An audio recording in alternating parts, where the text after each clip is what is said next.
The fluorescent lights of Pinnacle Innovations' open office buzzed overhead as I stared at my computer screen, trying to make sense of the assignment that had just landed in my inbox. It was 7:42 p.m. on a Friday, and while most of my colleagues had already left for the weekend, I remained at my desk, as I often did. Not because I was particularly dedicated to the corporate machine, but because I found a certain peace in the emptiness of the office after hours. No ringing phones, no office politics, just me and my thoughts. My name is Eliza Morgan, and for the past 3 years, I'd been working as a mid-level product developer at Pinnacle, one of the most prestigious tech companies in Boston. I wasn't exactly setting the world on fire with my career trajectory, but I was doing fine, comfortable even. I had a decent apartment in Cambridge, a small circle of close friends, and enough disposable income to indulge in my weekend hiking, excursions to the White Mountains. I was 32, single, and while my mother constantly reminded me that my biological clock was ticking, I was content with my life's current pace. The email that now commanded my attention was from Victor Harrington, my direct supervisor and the head of our department. Victor was everything I wasn't: loud, assertive, politically savvy, and, most importantly to him, connected. He had an Psi, MBA from Harvard, and never missed an opportunity to mention it.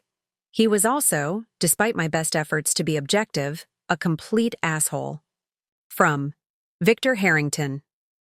To Eliza Morgan. Subject: Q4 Innovation Initiative. Eliza. As discussed in today's department meeting, we need a groundbreaking concept for the Q4 Innovation Initiative. With the annual company meeting approaching in 3 months, I need something that will impress the board and secure additional funding for our department. Remember that this project must: 1. Address an untapped market segment. 2. Utilize our existing technological infrastructure. 3. Be feasible to prototype within 6 to 8 weeks.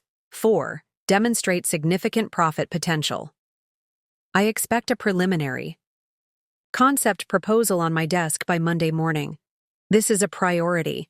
A Victor Harrington, VP, Product Development, Pinnacle Innovations. I leaned back in my chair and sighed. Victor hadn't discussed anything with me in the department meeting. In fact, I'd spent most of the meeting quietly taking notes while he dominated the conversation with his usual self-aggrandizing monologues.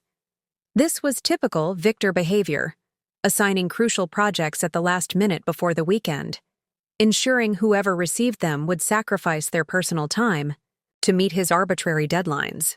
The building's air conditioning had already switched to its evening cycle, and I felt a chill as the cold air blasted from the vent above my desk. I pulled my cardigan tighter around my shoulders and contemplated my options. I could either stay late and start working on the proposal now, or I could pack up and spend my weekend alternating between work and anxiety about Monday's deadline. My phone buzzed with a text from my best friend, Maya. Maya. Happy hour at Donovan's? Sam and Alex are already here. First round's on me if you can escape the corporate dungeon. I smiled at the message. Maya Singh had been my roommate in DTII college, and despite our divergent career paths, she was now a successful freelance graphic designer. We'd remained close. She never quite understood why I put up with corporate life, and especially why I tolerated Victor. After a moment's hesitation, I typed back, Eliza. Rain check? Just got hit with a weekend project. Victor special. Her response was immediate. Maya. Again? That man needs a hobby that isn't ruining your life. Fine, but you owe me brunch on Sunday. And please tell me you're at least going home to work. Don't stay at that soulless place all night. Eliza. Leaving now. Brunch is a maybe. Depends on how far I get with this proposal. Give the gang my love. I shut down my computer, gathered my things, and headed out. As I waited for the elevator, I noticed a light still on in one of the corner offices. Through the glass wall, I could see Gabriela Reyes, the company's chief technology officer, hunched over her desk, surrounded by stacks of papers. She looked up, caught my eye, and gave me a tired smile. I waved back awkwardly. Gabriela was something of a legend at Pinnacle. She'd joined the company in its early startup days and had been instrumental in developing the proprietary algorithms that put Pinnacle on the map.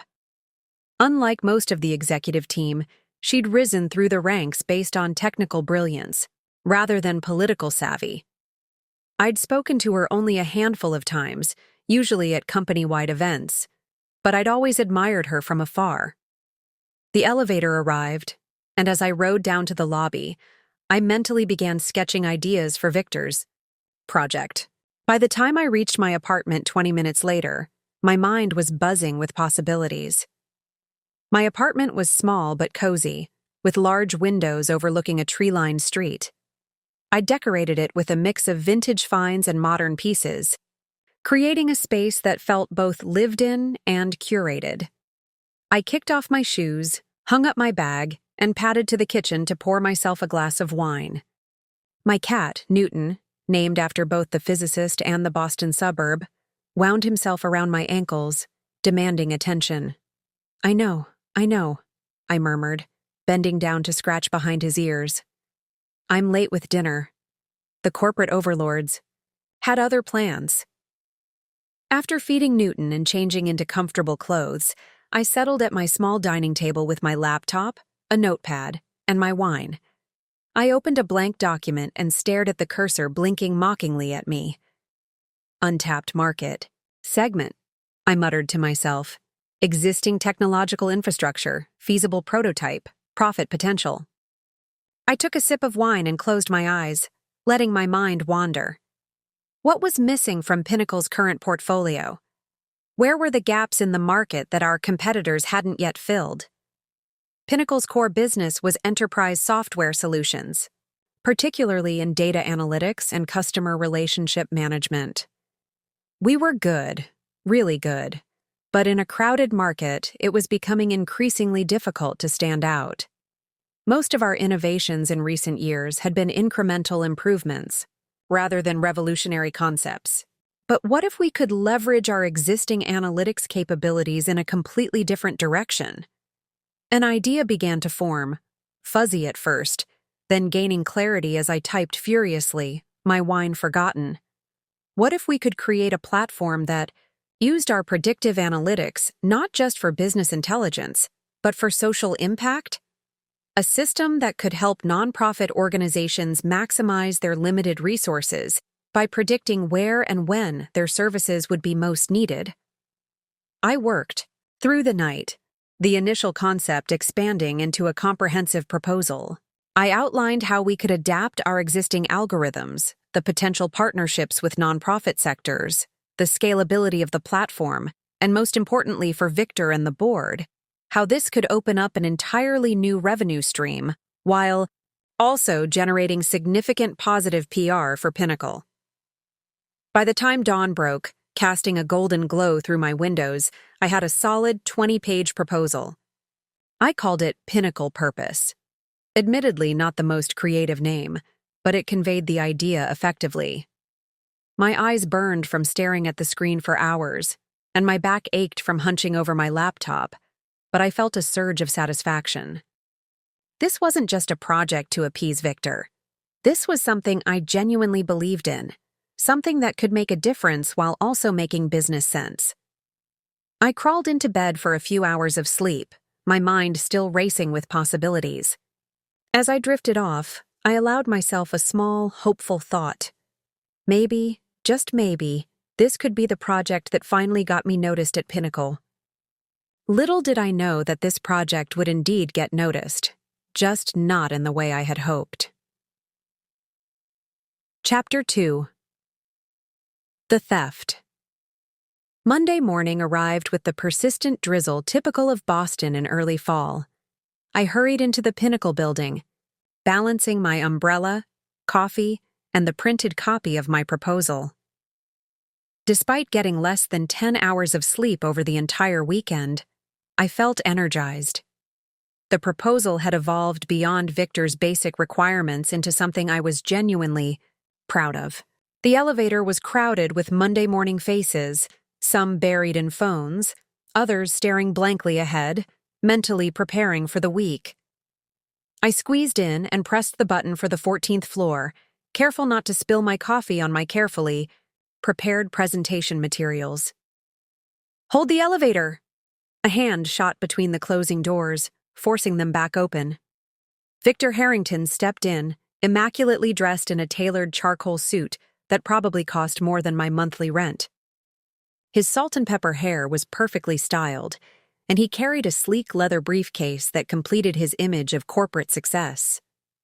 "Morgan," he acknowledged with a curt nod, using my last name as he always did, as if we were in the military, rather than a tech company. "Good morning, Victor," I replied, unconsciously straightening my posture. "I've completed the proposal you requested. I think you'll find it meets all the criteria you outlined." Victor's eyes flicked to the folder in my hands, then back to his phone. "Put it on my desk. I'll look at it when I have time." The elevator stopped at our floor, and Victor strode out without another word, already engaged in a phone conversation. I followed at a more measured pace, reminding myself that his dismissive attitude was nothing personal. It was just Victor being Victor.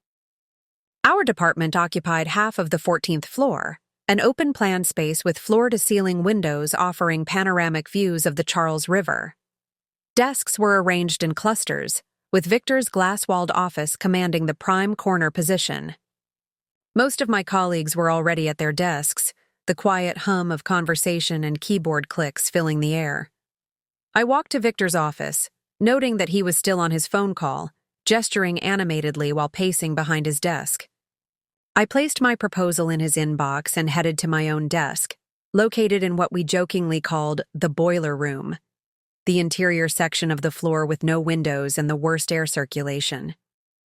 My desk neighbor and friend, Raj Patel, swiveled in his chair as I approached. "You look surprisingly alert for someone who probably worked all weekend," he remarked, pushing his glasses up his nose. "Coffee IV drip?" I laughed and set down my things. "Something like that. Plus, I'm actually excited about this project. I think it could be big." Raj raised an eyebrow. "A Victor assignment that you're excited about?" Now I'm intrigued. I gave him a quick overview of the Pinnacle purpose concept, watching as his expression changed from polite interest to genuine enthusiasm. "That's actually brilliant, Eliza," he said when I finished. "It's the perfect blend of business opportunity and social responsibility. Plus, it would finally give us something meaningful to work on instead of just optimizing click-through rates for corporate clients." I know, right? I mean, I didn't get much sleep, but it was worth it. I just hope Victor sees the potential.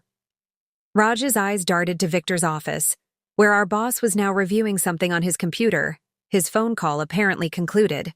"Well, you know Victor. If it can make him look good to the higher-ups, he'll be all over it." "That's what I'm counting on," I admitted, turning on my computer. "I don't even care if he takes more credit than he deserves. I just want to see this project happen." The morning passed in a blur of emails, routine tasks, and a tedious conference call with a client in Chicago. By lunchtime, I still hadn't heard anything from Victor about my proposal. I tried not to read too much into this. He was busy, and he had said he'd look at it when he had time. Still, the silence was unsettling. I was about to head out for lunch when my phone pinged with a calendar invitation. Victor had scheduled a one-on-one meeting with me for 3 p.m. The subject line simply read, "Q4 Initiative Discussion." My stomach fluttered with a mix of anticipation and anxiety. A dedicated meeting was a good sign, right? If he hated the proposal, he would have just sent a dismissive email or stopped by my desk to tell me to start over. I accepted the invitation and tried to focus on my work for the rest of the afternoon, but my mind kept wandering to the upcoming meeting. By 2:55, I was a bundle of nerves, compulsively straightening my desk and checking my reflection in my phone's camera. At precisely 3, I knocked on Victor's office door. He was typing on his laptop and held up a finger without looking up, making me wait for nearly a minute before acknowledging my presence. "Morgan, come in. Close the door." I did as instructed, and took a seat in one of the chairs facing his desk. My proposal sat on his desk, and I noticed with a small surge of pride that it was marked with sticky notes and highlighter. He had actually read it thoroughly. Victor leaned back in his chair, steepling his fingers. "I've reviewed your proposal," he began, his voice neutral. "The concept is interesting." I waited for more, but he seemed to be studying my reaction. "Thank you," I finally said. "I believe it has significant potential, both from a business perspective and as a corporate social responsibility initiative." Victor nodded slowly. "Yes, the dual approach is clever, and your market analysis is surprisingly thorough." The surprisingly stung, but I kept my expression pleasant. "I'm glad you think so. I'm really passionate about this concept, and I'd be excited to lead its development." Something flickered across Victor's face, so quickly I almost missed it. Was it amusement? Irritation? I couldn't tell. "That's precisely why I wanted to meet with you," he said, closing my proposal folder. "I appreciate your enthusiasm, but this is a high-visibility project. It requires someone with extensive experience in managing cross-functional teams and presenting to executive leadership." My heart sank. I knew where this was going. "I understand the stakes are high, but I believe I'm capable of—" Victor cut me off with a raised hand. "I've decided to take the lead on this project myself. Given its importance to the department, it makes sense for me to be directly involved." I struggled to keep my expression neutral as disappointment and frustration washed over me. "Of course," I managed. "Will I still be involved in the development team?" Victor smiled, but it didn't reach his eyes. "Absolutely. Your input will be valuable as we refine the concept. In fact, I'll be presenting an early version to the executive committee tomorrow morning. If they approve, we'll put together a proper team." Tomorrow morning? That was fast. Too fast. A nagging suspicion began to form in the back of my mind, but I pushed it away. Surely Victor wouldn't. "I'm surprised you're presenting it so quickly," I said carefully. "Don't you want to develop the concept further first?" Victor waved dismissively. "Strike while the iron is hot, Morgan. The exec committee has a rare opening in their schedule tomorrow, and I don't intend to waste it." He glanced at his watch. "Now, if that's all, I have a call with Singapore in 10 minutes. I was being dismissed. I stood, my legs feeling slightly unsteady. "Thank you for the opportunity to contribute," I said, the corporate platitude tasting bitter on my tongue. Victor was already looking back at his computer. "Close the door on your way out." I returned to my desk in a daze. Raj looked up questioningly, but I shook my head slightly, not ready to talk. I stared at my computer screen, trying to process what had just happened. Victor was taking over my project, that much was clear. But something about the timeline felt off. The executive committee was notoriously difficult to get time with, especially on short notice. How had Victor managed to secure a slot for tomorrow unless he had already scheduled it, before even seeing my proposal? The thought hit me like a bucket of cold water. Had Victor already been planning to present something to the executive committee tomorrow, and my proposal had simply provided him with ready-made content? Was that why he had given me such a tight deadline for the weekend? I pulled up the company's internal calendar system and checked the executive committee's schedule. Sure enough, there was a meeting scheduled for 10 a.m. the next day. Q4 Innovation Initiative Presentation, V. Harrington. The meeting had been scheduled last Thursday, the day before Victor had assigned me the project. My fingers curled into fists as the reality became clear. Victor had needed something impressive to present, and rather than doing the work himself, he dumped it on me at the last minute, knowing I would deliver. And now he was going to present my work as his own. I closed my eyes and took several deep breaths, trying to calm the storm of anger rising within me. This wasn't the first time Victor had taken credit for his team's work, but it was the first time he had so blatantly set me up from the beginning. When I opened my eyes, Raj was watching me with concern. He rolled his chair over to my desk and spoke quietly. "That bad, huh?" I gave him a condensed version of what had just transpired. As I spoke, Raj's expression darkened. "That's low, even for Victor," he said when I finished. "What are you going to do?" I shook my head. "What can I do?" It's his word against mine, and he's a VP. If I make a fuss, I'll be labeled as not a team player or difficult to work with. You know how it goes. Raj frowned. "This isn't just about taking a little more credit than deserved, Eliza. This is straight-up theft of your intellectual property. It's not like I have a copyright on it," I sighed. "I created it for the company, as part of my job." "Still," Raj persisted, "there's a difference between presenting teamwork and presenting someone else's work as your own, especially when that someone was manipulated into creating it specifically for that purpose." I knew Raj was right, but the reality of corporate politics was unavoidable. Victor was connected and protected. I was not. "I appreciate the outrage on my behalf," I said, attempting a smile. "But I think I need to pick my battles. Besides, if the project gets approved, I'll still get to work on it. That's something, right?" Raj didn't look convinced, but he let it drop. "If you change your mind about fighting this, I've got your back. Just say the word." The rest of the afternoon crawled by. I tried to focus on my regular tasks, but my mind kept circling back to Victor and my stolen project. By the time 5:30 rolled around, I had a pounding headache and a knot in my stomach. As I was packing up to leave, my phone pinged with a new email. It was from Victor. From Victor Harrington. To Eliza Morgan. Subject: Q4. Innovation Initiative. "Morgan, I need you to prepare some additional slides for tomorrow's presentation. Specifically, I need 1. More detailed financial projections, 3-year minimum. 2. Specific nonprofit sectors for initial targeting. 3. Technical implementation timeline. Have these on my desk by 8 a.m. sharp. VH." I stared at the email in disbelief. Not only was Victor stealing my work, but he was also demanding that I do even more work to help him present it as his own. The audacity was breathtaking. Raj, who had been watching my expression, leaned over. "What now?" I wordlessly turned my screen so he could read the email. Raj's face flushed with anger. "Tell him to do his own damn work," he hissed. "This is beyond unacceptable."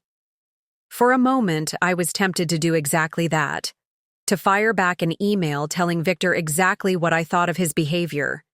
But the practical part of my brain, the part that worried about rent and student loans and health insurance, held me back. "I can't," I said quietly. "You know I can't." Raj's expression softened with understanding. "I know, it's just, this isn't right, Eliza." "No, it isn't." I took a deep breath and straightened my shoulders. "But I'm going to do these slides, and they're going to be the best damn slides anyone at Pinnacle has ever seen. Because this project matters to me, even if Victor is the one presenting it." Raj looked like he wanted to say more, but instead, he simply squeezed my shoulder in silent support. I reopened my laptop and got back to work. The anger and frustration were still there, simmering beneath the surface. But I channeled those emotions into creating impeccable materials for the presentation. If Victor was going to steal my work, he would at least present it properly. By the time I finally left the office at 9:30 p.m., I had created a set of slides that covered every aspect Victor had requested and then some. I emailed them to him with a brief professional note and included them as printed copies with my original proposal on his desk. As I walked to the elevator, I noticed Gabriela Reyes emerging from the executive suite at the end of the hall. She looked tired, but stopped when she saw me. "Working late again, Eliza?" she asked, her tone friendly. I was surprised she remembered my name. "Just finishing up some presentation materials," I replied. Gabriela nodded sympathetically.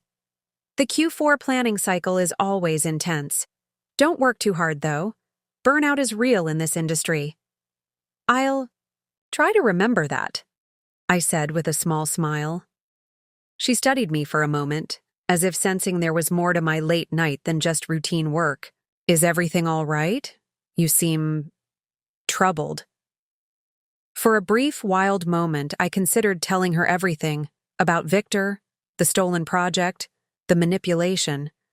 Gabriela was powerful enough to do something about it, and from everything I'd heard, she was fair-minded and ethical. But the moment passed. It wasn't the right time or place, and I had no proof beyond my word against Victor's. "Just tired," I said instead. "Nothing a good night's sleep won't fix." Gabriela didn't look entirely convinced, but she didn't press the issue. "Well, get some rest, and if you ever need to talk about anything, my door is open." I thanked her and continued to the elevator, wondering if I'd just missed an opportunity. But as the elevator doors closed, I reminded myself that corporate politics were complicated, and involving a C-suite executive in a dispute with my direct manager could backfire spectacularly. Tomorrow, Victor would present my work as his own to the executive committee. If they approved it, the project would move forward, albeit under his leadership rather than mine. If they rejected it, at least I wouldn't have to watch him take credit for my success. Either way, I told myself, I would survive this. It wasn't the first time someone had taken credit for my work, and in the corporate world, it probably wouldn't be the last. But as I rode the subway home, surrounded by tired commuters all locked in their own worlds, I couldn't shake the feeling that something fundamental had changed within me. The anger I felt wasn't just about this incident.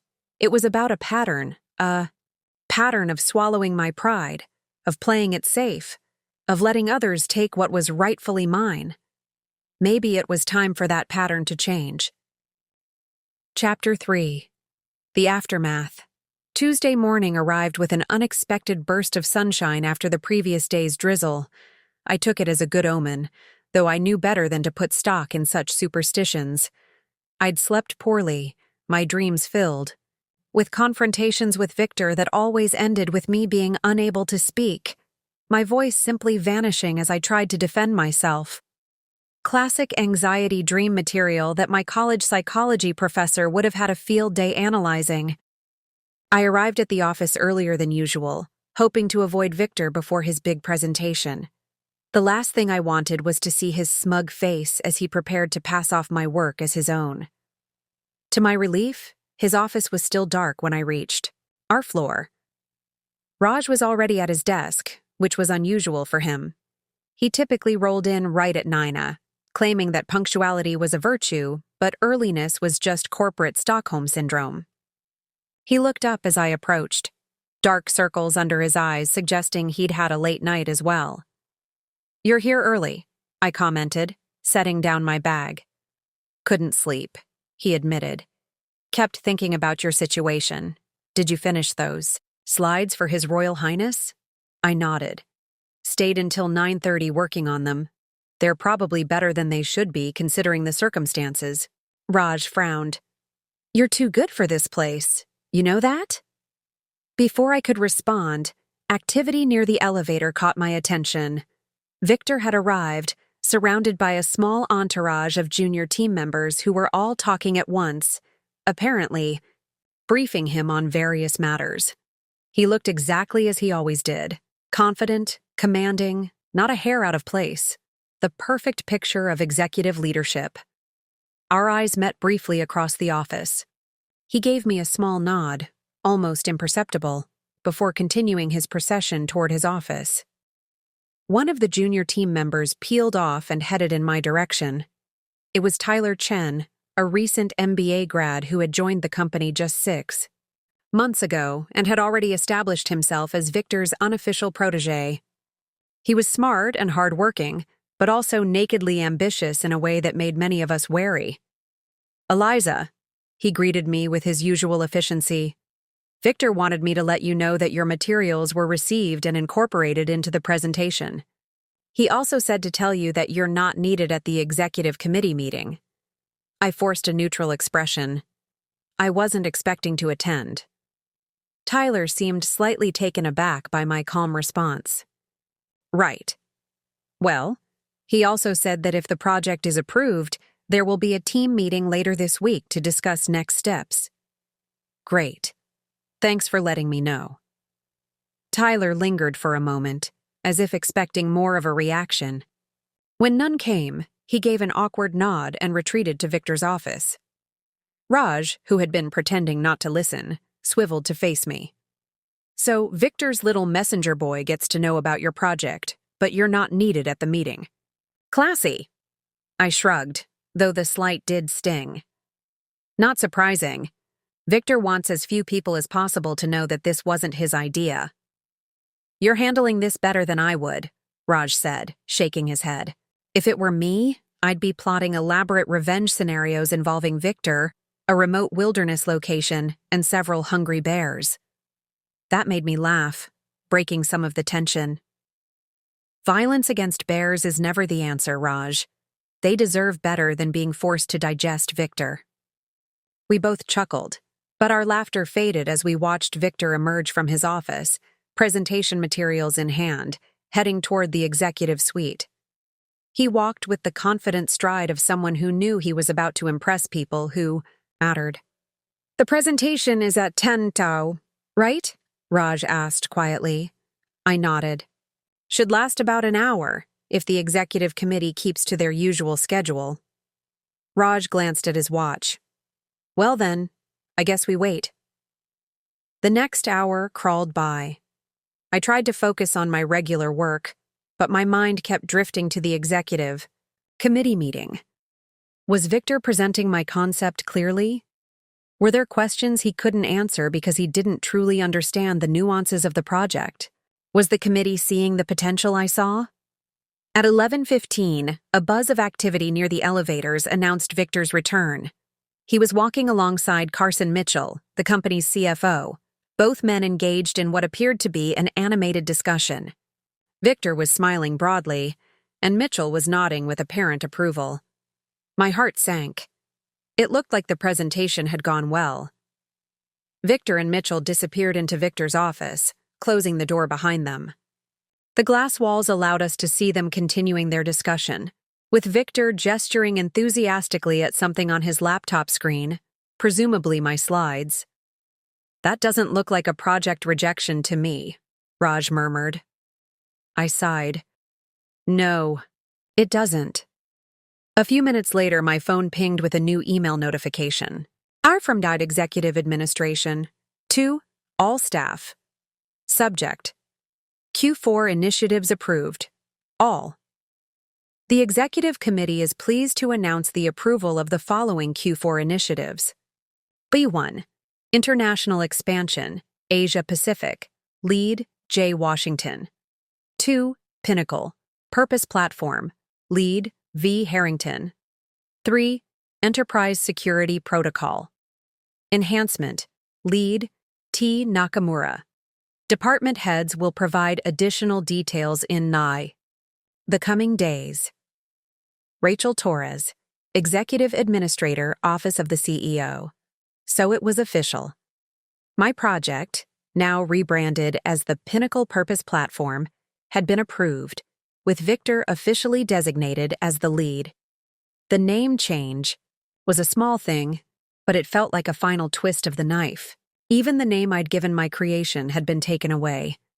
Raj had received the email too and was reading it with a scowl. Pinnacle Purpose Platform? Did he even try to make it his own, or did he just take your proposal and slap his name on it? "Does it matter?" I replied, a wave of resignation washing over me. "The project is happening. That's what counts." "Is it?" Is that really all that counts to you? Raj's question hit harder than I expected. Was I really so beaten down by corporate culture that I was willing to accept complete erasure of my contribution? Had I become that person? Before I could respond, Victor emerged from his office, alone now, and headed straight for my desk. He wore the satisfied expression of a man who had just scored a significant victory. "Morgan," he began without preamble, "the executive committee was impressed with the Pinnacle Purpose Platform concept. They've fast-tracked it as a priority Q4 initiative." "So I saw in the email," I replied, keeping my tone neutral. "Congratulations!" Victor either missed or ignored the subtle edge in my voice. "We'll need to move quickly on this. I'm putting together a development team, and I want you on it. Your familiarity with the concept will be valuable." My familiarity. As if I hadn't created every aspect of it. I felt Raj tense beside me, ready to interject, but I gave him a warning glance. This wasn't the time or place. "I'd be happy to join the team," I said carefully. "When do we start?" "I'm scheduling a kickoff meeting for Thursday morning. In the meantime, I need you to start working on user stories and technical requirements. Coordinate with Tyler. He'll be handling the project management aspects." Tyler again. Of course. Not only was Victor taking credit for my work, but he was also positioning his favorite to gain the most visibility from it. "Understood," I said, struggling to maintain my professional demeanor. "Anything else?" Victor seemed to sense some of my underlying tension. He lowered his voice slightly. "Look, Morgan, I know you put a lot of work into the initial concept, and I made sure the committee knew you would be a key contributor to the implementation." It was a bone he was throwing me, acknowledgement as a contributor rather than the creator. It wasn't enough, not by a long shot, but it was all I was likely to get. "I appreciate that," I said, the words tasting like ash. Victor nodded, apparently satisfied that he'd done his duty in managing my expectations. "Good. We'll talk more at Thursday's meeting." With that, he turned and walked away, already pulling out his phone to make a call. Once he was out of earshot, Raj turned to me with an incredulous expression. "Are you kidding me? Your familiarity with the concept? A key contributor? He might as well have patted you on the head and given you a cookie." I closed my eyes briefly, trying to center myself. "I know, Raj. I know exactly what just happened. And you're just going to take it? You're going to let him parade around as the brilliant mind behind your idea, while you do all the actual work? What would you have me do?" I asked, frustration finally breaking through my calm facade. "March into Carson Mitchell's office and accuse a VP of intellectual theft? With what proof? Everything I created as an employee of Pinnacle. It legally belongs to the company." Raj ran a hand through his hair, equally frustrated. "There's legal ownership, and then there's basic professional ethics. What Victor did crosses a line." "Welcome to corporate America," I muttered, turning back to my computer. "Now, if you don't mind, I apparently need to start working on user stories for my own project." Raj looked like he wanted to say more, but after a moment, he sighed and returned to his own work. The rest of the morning passed in tense silence. By lunchtime, I needed to escape the office atmosphere. I grabbed my purse and headed to the elevator, intending to find a quiet cafe where I could eat alone and sort through my thoughts. As the elevator doors opened, I nearly collided with Gabriela Reyes, who was stepping out. "Oh, sorry," I exclaimed, stepping back. Gabriela smiled. "No harm done, Eliza. Heading out for lunch?" "Yes, just needed some fresh air." She nodded understandingly. "I could use some fresh air myself. Mind if I join you? There's a great little Vietnamese place around the corner." The invitation surprised me. Executive leadership rarely socialized with mid-level employees like me, especially not one-on-one. But there was something approachable about Gabriela that made the offer seem genuine rather than obligatory. "I'd like that," I replied, trying not to sound too eager. We walked together in companionable silence for a block before Gabriella spoke.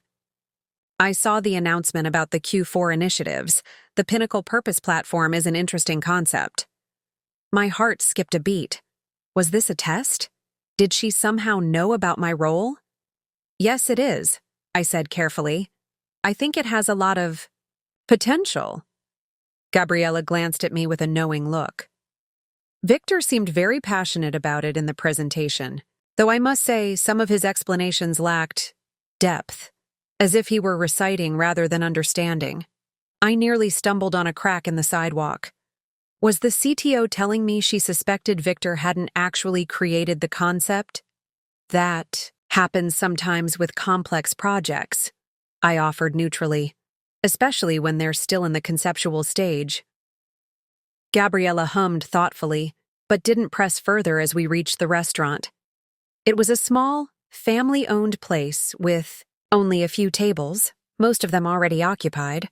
The owner recognized Gabriella immediately and led us to a small table in the back corner. I come here at least once a week, Gabriella explained as we sat down. Best foe in Boston, and they don't make a fuss about who I am. We ordered. Gabriella recommended the poge for me, which I gladly accepted, and settled into conversation. She asked about my background, my time at Pinnacle, and my professional interests. It felt more like a friendly chat than a conversation with a C-suite executive, and I gradually began to relax. You've been with us for 3 years now, right? Gabriella asked as our food arrived. Always in product development? I nodded, taking a careful sip of the fragrant broth.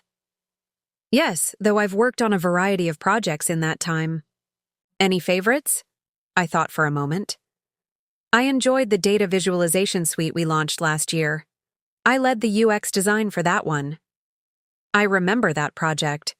The interface was remarkably intuitive for such complex functionality. Gabriella studied me over her spoon. You know, I've heard good things about your work from various quarters, Eliza. Carson Mitchell mentioned just this morning that your name comes up consistently in project postmortems, always positively. I blinked in surprise. The CFO knew who I was. That's good to hear. Gabriella set down her spoon and leaned forward slightly. I hope you don't mind my directness, but I've been in this industry long enough to recognize when someone has untapped potential. You're smart, thorough, and from what I can tell, creative. Yet you've remained in the same position for 3 years. I wasn't sure how to respond. Was she offering me an opportunity or just making conversation? I'm learning a lot. In my current role, I said diplomatically. Gabriella's eyes narrowed slightly. Are you? Or are you just getting very good at doing the same things over and over? The question hit uncomfortably close to home. Before I could formulate a response, Gabriella continued. In my experience, there are 2 types of people in companies, like Pinnacle. There are those who play it safe, do their jobs well, and wait to be recognized. And then there are those who make themselves impossible to ignore. She took a sip of water. I was the second type. I felt a surge of something, not quite anger, but a kind of defensive pride. With all due respect, it's easier to be impossible to ignore when you're already in a position of visibility. Some of us have to work twice as hard just to be seen.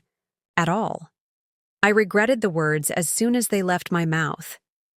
Challenging a C-suite executive during a lunch she had invited me to was not a smart career move. But to my surprise, Gabriella smiled. Fair point. And I didn't mean to suggest that systemic barriers don't exist. They absolutely do. Her expression grew more serious, which is precisely why those of us who are most affected by them need to be strategic about how we navigate them. I nodded, relieved that I hadn't offended her. I'm trying to be strategic. Sometimes that means knowing when to speak up and when to focus on the work itself. And which are you doing right now, with the Pinnacle Purpose Platform? The question was so direct, so specifically targeted at the very dilemma I was facing, that I nearly choked on my broth. Gabriella watched me calmly, waiting. In that moment, I had a choice. I could continue with the safe, diplomatic responses I'd been giving, or I could be honest with someone who might actually be able to help me. The fact that she had asked the question at all suggested she already had suspicions. I took a deep breath. The truth is, I created the Pinnacle Purpose Platform concept. Victor assigned me to develop a proposal over the weekend and then took it to the executive committee as his own work. Once I started, the whole story came pouring out. Victor's last-minute assignment, my weekend of work, the meeting where he informed me he would be taking over, the email asking for additional materials. Throughout my account, Gabriella listened intently, her expression giving nothing away. When I finished, I felt drained but also oddly relieved. I hadn't realized how much the weight of the injustice had been pressing on me until I released it, in words. Gabriella was silent for a long moment, absently stirring her foe. Finally, she looked up. "Thank you for trusting me with this, Eliza. I know it wasn't an easy decision." "Are you going to do something about it?" I asked, anxiety creeping back in. "Because if you confront Victor, he'll just deny it, and then I'll be labeled as difficult, non-collaborative, a troublemaker?" Gabriella finished for me. "Yes, that's the usual playbook." She set her spoon down deliberately. "I'm not going to confront Victor, at least not in the way you're thinking. But I do believe in justice, Eliza, and I believe that talent and integrity should be rewarded, not exploited." "What does that mean exactly?" Gabriella's eyes met mine with a steady gaze. "It means I'd like you to trust me a little longer. Can you do that?" I hesitated. Gabriella Reyes was respected throughout the company for her fairness and intelligence, but she was still part of the executive leadership. Her first loyalty would be to Pinnacle as a whole, not to a mid-level employee like me. But what other options did I have? I could continue to silently accept Victor's theft. I could make a formal complaint that would likely backfire, or I could trust Gabriella. "Yes," I said finally. "I can trust you." She nodded, apparently satisfied. "Good. Now, let's finish our lunch and talk about something more pleasant. Have you read any good books lately?" The abrupt change of subject threw me, but I followed her lead, and we spent the rest of lunch discussing literature, travel, and Boston's ever-changing weather. By the time we walked back to the office, it felt as if I'd had lunch with a friend rather than a high-ranking executive who now held my career in her hands. As we parted in the lobby, Gabriella placed a hand briefly on my arm. "Remember what I said about making yourself impossible to ignore, Eliza. Sometimes that means taking risks." With that cryptic advice, she headed toward the executive elevator bank, leaving me to ponder her words on my ride back to the 14th floor. When I returned to my desk, I found Raj practically vibrating with curiosity. "You had lunch with Gabriella Reyes?" he whispered urgently. "The Gabriella Reyes? What happened? What did you talk about?" I shrugged, not ready to share the details of our conversation. "Books, travel, the weather, normal lunch stuff." Raj looked skeptical. "C-suite executives don't just randomly invite people like us to lunch to discuss the weather, Eliza." "Maybe she's conducting research on the common folk," I suggested lightly. "Studying our primitive customs." Raj rolled his eyes. "Fine, keep your secrets. But when you're promoted to chief something officer, remember who always brought you coffee. When you were working late." I laughed and turned back to my computer, but inside, my mind was racing.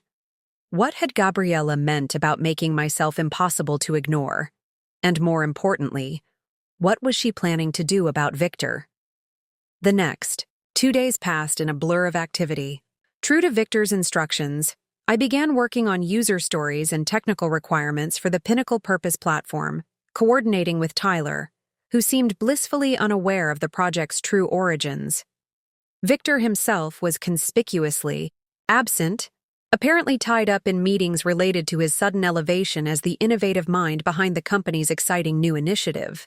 By Thursday morning, I had produced a comprehensive set of documentation that would guide the development of the platform. Despite my personal feelings about the situation, I was still proud of the concept and wanted it to succeed. If that meant swallowing my pride and doing the foundational work while Victor took the credit, so be it. The kickoff meeting was scheduled for 10 a.m. in one of the larger conference rooms. I arrived a few minutes early to find that several people were already there, including Tyler, Raj, who had officially been added to the development team, and a handful of other colleagues from various departments. Victor arrived precisely at 10 Nakwer, flanked by 2 executive assistants who were loaded down with presentation materials and refreshments for the meeting.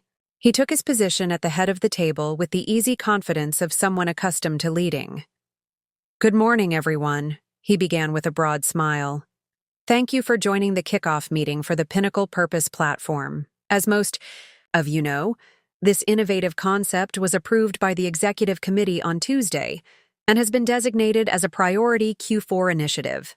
I kept my expression neutral as Victor launched into an overview of the platform, my platform, speaking about it with the passion and conviction of someone who truly believed it was his own creation. It was a masterful performance, and if I hadn't known better, I might have been convinced myself. "The real genius of the Pinnacle Purpose platform," Victor was saying, "is that it repurposes our existing analytics capabilities for social impact while simultaneously opening up an entirely new market segment for the company. It's a win-win approach that addresses both our profit motives and our corporate social responsibility goals." Those were almost my exact words from the proposal, recited nearly verbatim. I felt Raj's eyes on me, silently communicating his outrage, but I kept my gaze fixed on my notebook, where I was dutifully taking notes on my own concept. Victor continued his presentation, occasionally deferring to me for technical details, but always in a way that emphasized his leadership and vision. The rest of the team seemed impressed, nodding along with his grand pronouncements and contributing enthusiastic comments about the project's potential. As the meeting was wrapping up, there was a knock on the conference room door. It opened, to reveal Rachel Torres, the CEO's executive administrator. She scanned the room until her eyes landed on Victor. "Mr. Harrington," she said with professional crispness, "Mr. Blackwell would like to see you in his office immediately." Victor looked surprised, but quickly recovered. "Of course. Can it wait until we finish here? We're just wrapping up." Rachel's expression remained perfectly neutral. "Mr. Blackwell specified immediately, sir." A flicker of concern crossed Victor's face. A summons from the CEO was rarely something to be taken lightly, especially when delivered with such urgency. "Very. Well," he said, gathering his things. "Tyler, can you handle the rest of the meeting? Just cover the timeline and team assignments." Tyler nodded eagerly. "Of course, Victor." Victor followed Rachel out of the room, leaving a buzz of speculation in his wake. CEO summons were uncommon enough to be noteworthy, and the timing, during a kickoff meeting for a major project, was particularly unusual. "Wonder what that's about," Raj murmured to me as Tyler awkwardly attempted to pick up where Victor had left off. I shrugged, but a tiny spark of hope had ignited in my chest. Had Gabriella spoken to the CEO about Victor's theft? Was justice about to be served? I quickly tamped down the thought. It could be about anything: budget issues, personnel matters, a new directive from the board. It was dangerous to get my hopes up. The meeting concluded with Tyler assigning everyone their initial tasks, most of which I had already outlined in my documentation. As we filed out of the conference room, there was a general buzz of excitement about the project, mixed with curiosity about Victor's sudden departure. I returned to my desk, trying to focus on work, but finding it difficult to concentrate. Every time the elevator doors opened, I found myself looking up, expecting to see Victor returning from his meeting with the CEO. But hours passed, and there was no sign of him. Around 3:00 p.m., a company-wide email landed in my inbox. From Executive Administration to all staff. Subject: Company meeting, tomorrow 9 a.m. All. Please be advised that there will be a mandatory company meeting tomorrow at 9 a.m. in the main auditorium. All departments are required to attend. This meeting will cover several important announcements regarding Q4 initiatives and organizational changes. Rachel Torres, Executive Administrator. Office of the CEO company-wide meetings were rare at Pinnacle, usually reserved for major announcements like acquisitions, leadership changes, or exceptional financial results. To call one with just 24 hours' notice was almost unprecedented. Raj wheeled his chair over to my desk. First, Victor gets summoned by the CEO, and now there's a surprise company meeting? Something big is happening. Could be anything, I said, attempting to sound casual, though my heart was racing. Maybe they're announcing a merger, or new office coffee machines. Or maybe, Raj said, lowering his voice, someone told the higher-ups about Victor's little plagiarism stunt. I glanced around nervously. Keep your voice down, and don't get ahead of yourself. There's no reason to think this has anything to do with me or Victor. Raj looked skeptical, but returned to his desk without further comment. I spent the rest of the afternoon trying to work, but my mind kept circling back to Gabriella's words about making myself impossible to ignore and taking risks. Had she taken a risk on my behalf? Victor never returned to the office that day. By 5 p.m., his continued absence had become the primary topic of office gossip, with theories ranging from a sudden family emergency to a secret negotiation with a competitor. I said nothing, unwilling to contribute to the speculation, but the spark of hope in my chest had grown slightly stronger. That night, I barely slept. My mind raced with possibilities, oscillating between hope that justice would be served and fear that I had somehow made a terrible mistake in confiding in Gabriella.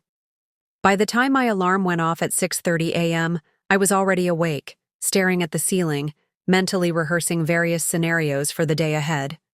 I arrived at the office earlier than usual, hoping to get a sense of the atmosphere before the company meeting. The first thing I noticed was that Victor's office door was closed, the lights off. Either he hadn't come in yet, or he hadn't been back since his summons to the CEO's office the previous day. Raj arrived a few minutes later, looking as sleep-deprived as I felt. "Ready for whatever bombshell they're about to drop?" he asked, setting down his coffee. "As ready as I can be," I replied, trying to project a calm I didn't feel. At 8:45, we joined the stream of employees heading toward the main auditorium on the second floor. The large space was rapidly filling, with people finding seats among colleagues from their departments. The executive team was already assembled on the stage, seated in a row of chairs facing the audience. I scanned the line of faces and found Gabriella, looking serene and composed. Victor was notably absent from the stage. At precisely 9 a.m., CEO James Blackwell stepped up to the podium. A tall, distinguished man in his early 60s with a shock of silver hair, Blackwell had a reputation for being fair but uncompromising, a leader who valued results and integrity in equal measure. "Good morning, everyone," he began, his deep voice projecting easily throughout the auditorium. "Thank you for adjusting your schedules to be here today. I know these all-hands meetings are disruptive, but sometimes face-to-face communication is necessary." He paused, scanning the room with a measured gaze. Pinnacle Innovations was founded 20 years ago with a simple mission: to create technology that improves lives while maintaining the highest standards of excellence and integrity. Those values are embedded in everything we do, or at least they should be. The slight emphasis on the last phrase sent a ripple of tension through the audience. This was not going to be a standard corporate announcement. As we've grown from a small startup to a market leader, we've worked hard to build a culture of collaboration, creativity, and mutual respect. A culture where good ideas can come from anywhere, and where credit is given where credit is due. My heart began to pound so loudly I was sure Raj could hear it next to me. Blackwell continued. Yesterday, a serious ethical breach was brought to my attention. A breach that goes against everything Pinnacle stands for. He paused, his expression grave. It has come to light that one of our executives has been presenting work created by a member of his team as his own original concept. A gasp rippled through the audience, followed by a buzz of whispered comments. I sat frozen, unable to believe what I was hearing. Was this really happening? In public? I want to be clear, Blackwell continued, raising his voice slightly to recapture the room's attention. At Pinnacle, we have zero tolerance for intellectual dishonesty. We cannot build a culture of innovation if people are afraid their ideas will be stolen. We cannot maintain the trust of our employees if we allow such breaches to go unchecked. He took a deep breath, his expression resolute. After a thorough investigation and discussion with all parties involved, I have made the decision to terminate Victor Harrington's employment with Pinnacle, effective immediately. The auditorium erupted in shocked murmurs. Public firings of executives were almost unheard of in the corporate world, where such matters were typically handled discreetly, with vague announcements about pursuing other opportunities or personal reasons. I felt Raj's hand grip my arm in excitement, but I could barely process what was happening. My eyes found Gabriella on the stage. She was watching me with a small, satisfied smile. Blackwell raised his hands for quiet. This brings me to the second announcement of the day. The Pinnacle Purpose Platform, which was presented to the Executive Committee earlier this week, is an innovative concept with tremendous potential for both business growth and social impact. This project will continue, as planned, but with new leadership. He gestured toward the audience. Eliza Morgan, would you please join me on stage? A spotlight suddenly illuminated me, and hundreds of heads turned in my direction. For a moment I couldn't move, shocked into immobility by the public acknowledgement. Raj gave me a gentle nudge. Go, he whispered urgently. This is your moment. On legs that felt like they might give way at any moment, I made my way to the aisle and then up to the stage. Blackwell extended his hand to me, a warm smile replacing his earlier gravity. Eliza Morgan, he said as I joined him at the podium, is the true creator of the Pinnacle Purpose Platform. Her innovative thinking, technical expertise, and commitment to both business excellence and social responsibility embody the very best of what Pinnacle stands for. The spotlight was blinding, and the faces of my colleagues blurred into an indistinct mass. I felt dizzy with the suddenness of it all, the public vindication after days of quiet resignation. In recognition of her exceptional work, Blackwell continued, I am pleased to announce that Eliza will be promoted to Senior Director of Innovation Initiatives, reporting directly to our CTO, Gabriela Reyes. In this new role, she will lead the development of the Pinnacle Purpose Platform and spearhead other innovative projects that align with our mission and values. Applause erupted across the auditorium. I stood in shock, barely processing the words. Senior Director? Reporting to Gabriela? It was a multi-level promotion, catapulting me past middle management entirely. Blackwell turned to me. Would you like to say a few words, Eliza? He stepped aside, giving me the podium. The spotlight remained fixed on me, and the applause gradually died down as everyone waited for me to speak. I hadn't prepared anything. How could I have? But as I looked out at the sea of faces, including Raj's beaming smile in the front row and Gabriela's encouraging nod from her seat on the stage, words came to me. Thank you, Mr. Blackwell, for this incredible opportunity and for your commitment to integrity. My voice shook slightly but grew stronger as I continued. The Pinnacle Purpose Platform represents something I deeply believe in, that we can use our technological expertise not just for business success, but to create meaningful, positive impact in the world. I paused, gathering my thoughts. I'm honored to lead this initiative, and I'm grateful to be part of a company that values both innovation and ethical conduct. I look forward to working with all of you to make the Pinnacle Purpose platform a success that we can all be proud of. More applause followed as I stepped back, my heart racing with adrenaline. Blackwell returned to the podium to wrap up the meeting with a few additional announcements about Q4 initiatives, but I barely heard them. My mind was still trying to process the dramatic shift in my circumstances, from having my work stolen to being publicly recognized and substantially promoted, all within the span of 3 days. As the meeting concluded and people began filing out of the auditorium, colleagues stopped to congratulate me, many expressing admiration for how I'd handled the situation. I thanked them automatically, still in a daze. Gabriella approached, a warm smile on her face. "Congratulations, Senior Director Morgan. How does it feel?" "Surreal," I admitted. "I never expected any of this." "I told you I believe in justice," she said, her voice lowered slightly. "When I spoke with James about what had happened, he was as outraged as I was. The decision to terminate Victor was his, made without hesitation. The decision to promote you was also his, though I may have provided some encouragement in that direction." I shook my head, still struggling to take it all in. "I don't know how to thank you." "You don't need to thank me," Gabriella replied firmly. "This isn't a favor. It's recognition of your talent and integrity. The only thanks I need is for you to excel in your new role." She glanced at her watch. "Speaking of which, we should schedule some time this afternoon to discuss the transition. But first, I think your friend is about to burst with excitement if he doesn't get to talk to you." She nodded toward Raj, who was indeed hovering nearby, practically vibrating with suppressed enthusiasm.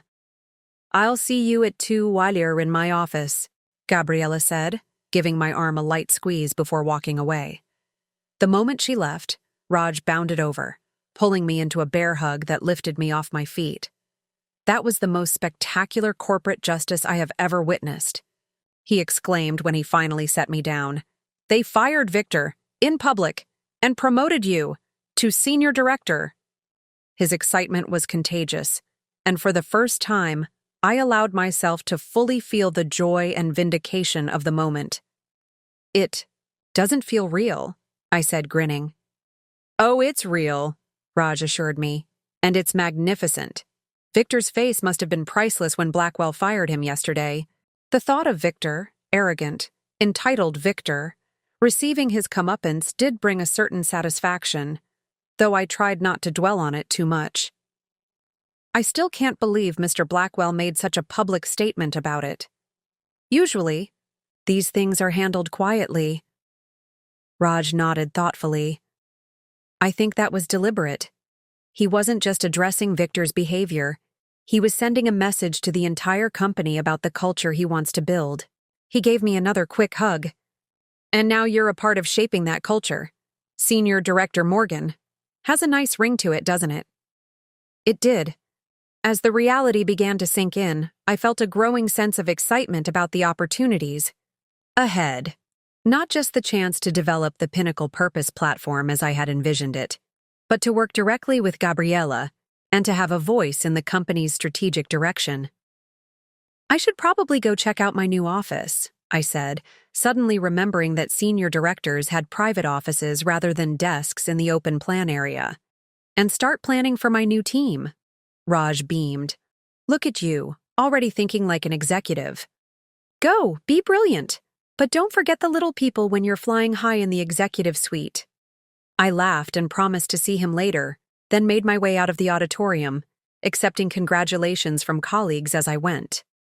The day stretched ahead, filled with meetings, transitions, and new responsibilities, but I felt ready for all of it. As I stepped into the elevator to head to what would now be my new floor, I thought about the journey of the past few days, from quiet desperation to public vindication.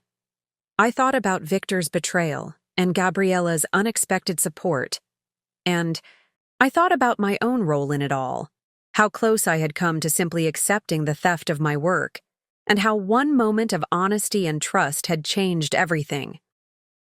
The elevator doors opened onto the executive floor, and I stepped out into my new reality, Whatever challenges lay ahead, I would face them with the knowledge that integrity and courage were recognized and rewarded, at least in this corner of the corporate world. And that was something worth believing in. Chapter 4. The New Normal. My new office was on the 17th floor, the domain of directors and senior leadership. Unlike the cramped, windowless space I'd occupied on the 14th floor, this office had floor-to-ceiling windows offering a stunning view of the Boston skyline. There was a sleek desk, an ergonomic chair that probably cost more than my monthly rent, and a small seating area with a couch and coffee table, perfect for less formal meetings. I stood in the doorway for a moment, taking it all in. My name was already on the door: Eliza Morgan, Senior Director of Innovation Initiatives, in elegant silver lettering. It felt like I'd stumbled into someone else's life. "It's really yours, you know. You can go in." I turned to find Rachel Torres, CEO Blackwell's executive administrator, watching me with an amused expression. She was holding a stack of folders and what appeared to be a company badge. "Sorry," I said with an embarrassed laugh. "It's just a lot to process." Rachel smiled understandingly. "Big changes always are, but from what I hear, this change is well-deserved." She handed me the stack of materials. "These are your onboarding documents for the new position, information about your department budget, and a list of the team members initially assigned to the Pinnacle Purpose Platform project." She placed a new badge on top of the stack. "And this is your updated ID. It provides access to the executive floor, conference rooms, and the executive lounge on the 20th floor." I looked down at the badge. It had the same photo as my old one, but now displayed my new title. "Thank you, Rachel. If you need anything else, my desk is just down the hall, outside Mr. Blackwell's office." She gave me a conspiratorial smile. "Between us, he was quite impressed with how you handled the situation with Victor. Not many people would have maintained such professionalism." I wasn't sure how to respond to that. Had the entire executive floor been discussing me? "I was just trying to do the right thing," I said finally. Rachel nodded. "And that's rarer than it should be. Now, Ms. Reyes asked me to remind you about your 2 p.m. meeting. She'll expect you in her office." With that, she turned and headed back down the hall, leaving me to finally enter my new domain. I spent the next few hours familiarizing myself with the materials Rachel had provided and setting up my computer and personal items. The team assigned to the Pinnacle Purpose Platform was larger than I had anticipated, 12 people in total, including Raj and, surprisingly, Tyler Chen. I wondered how Tyler felt about the dramatic shift in project leadership, especially given his close association with Victor. At 1:55, I gathered my notes and headed to Gabriella's office at the far end of the floor. Her assistant, a young man named David, smiled as I approached. "Ms. Morgan, Ms. Reyes is expecting you. You can go right in." Gabriella's office was significantly larger than mine, with a panoramic view of the harbor. Unlike the minimalist corporate aesthetic that dominated most of Pinnacle's offices, Gabriella's space reflected her personality. Bookshelves lined one wall, filled with technical volumes and literature.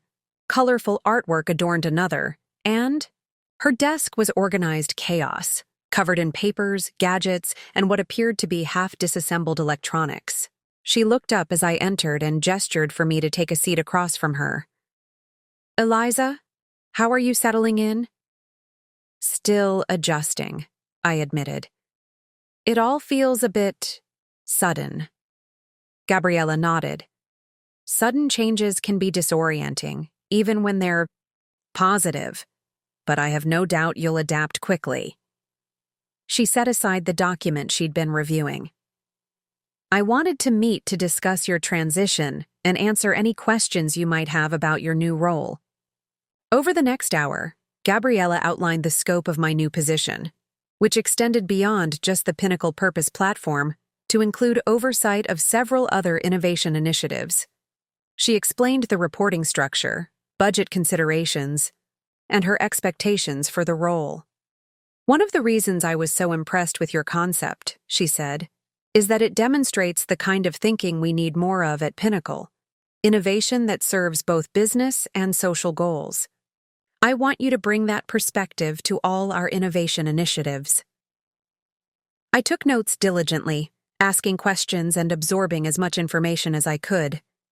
Despite the overwhelming nature of the transition, I found myself growing excited about the opportunities the role presented.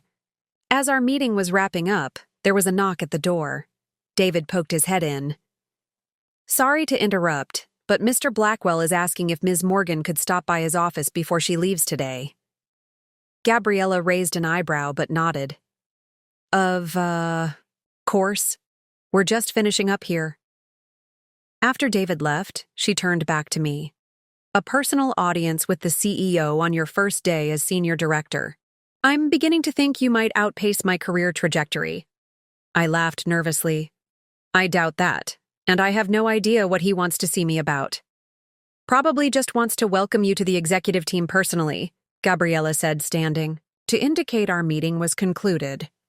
James is good about those touches. "Oh, and don't forget about the executive team dinner tomorrow night. It's tradition for new members of senior leadership." I hadn't known about any dinner, but I nodded, as if I had. One more new experience to navigate. "Thanks for everything, Gabriella. For the guidance and, well, for believing in me." Gabriella's expression softened. "You earned this, Eliza. All I did was make sure the right people knew it." She checked her watch. "You should head over to James's office. He appreciates punctuality." I made my way to the CEO's office, trying to calm my nerves. Despite the whirlwind of the day, a meeting with James Blackwell still felt significant. Rachel smiled as I approached and immediately announced me through the intercom. "Go right in," she said, gesturing to the imposing double doors. Blackwell's office was exactly what one would expect of a CEO. Spacious, elegantly appointed, with a large desk and a separate seating area for meetings. The man himself was standing by the window, looking out at the city below. He turned as I entered, his expression welcoming. "Eliza, thank you for making time. Please, have a seat." He gestured to one of the chairs by his desk rather than the more formal meeting area, which I took as a good sign. "It's an honor to meet with you, Mr. Blackwell," I said, taking the offered seat. "James, please. We're colleagues now." He sat down across from me. "I wanted to check in personally to see how you're adjusting to your new role." "It's been a whirlwind," I admitted, "but an exciting one. I'm grateful for the opportunity." Blackwell nodded. "You've earned it. Not just through your innovative concept, but through how you handled a difficult situation. That kind of integrity is exactly what we need in our leadership. Team?" I felt a flush of pride at his words. "Thank you. That means a lot."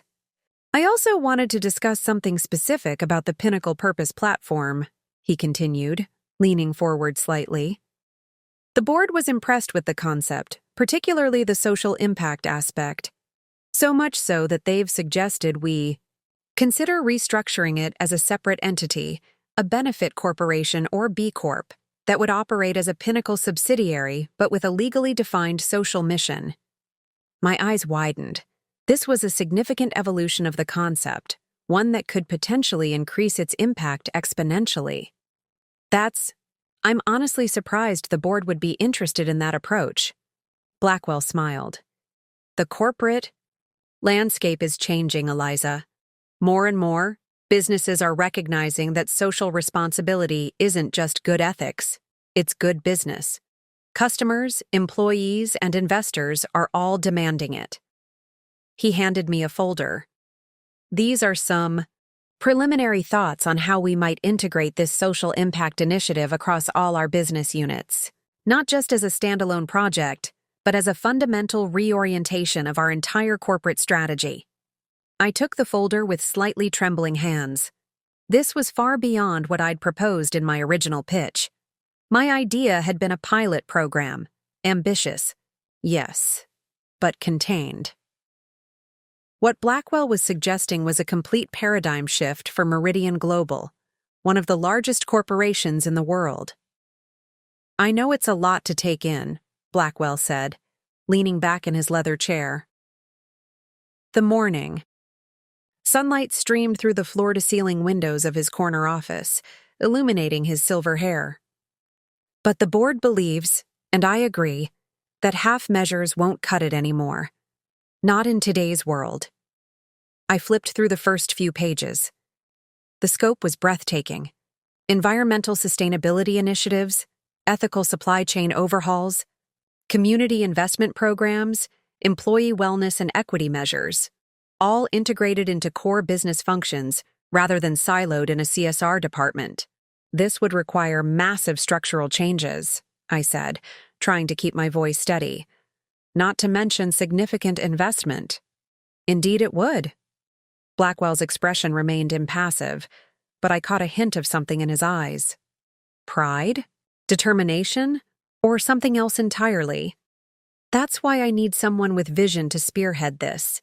Someone who isn't afraid to challenge the status quo." The implication hung in the air between us. Was he offering me this role? Me, Eliza Chen, who had joined Meridian just 3 years ago as a sustainability consultant? Who had battled skepticism and dismissal at every turn? "Why me?" I asked finally. "There are more experienced people." "Experience isn't what we need right now," Blackwell interrupted. "We need someone who sees possibilities where others see obstacles. Someone who genuinely believes in this vision, not just as a marketing ploy or a box to check." He stood and walked to the window, gazing out at the sprawling cityscape below. "You've been pushing for meaningful change since you arrived, often at personal cost. You've made enemies, but you've also earned respect.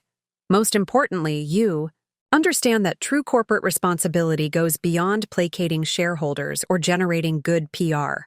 It's about fundamentally reimagining what a corporation can be in modern society." My mind raced. This opportunity was everything I'd ever wanted. A chance to create real, systemic change from within one of the most influential companies in the world. But it was also terrifying. The scale, the complexity, the resistance we would inevitably face.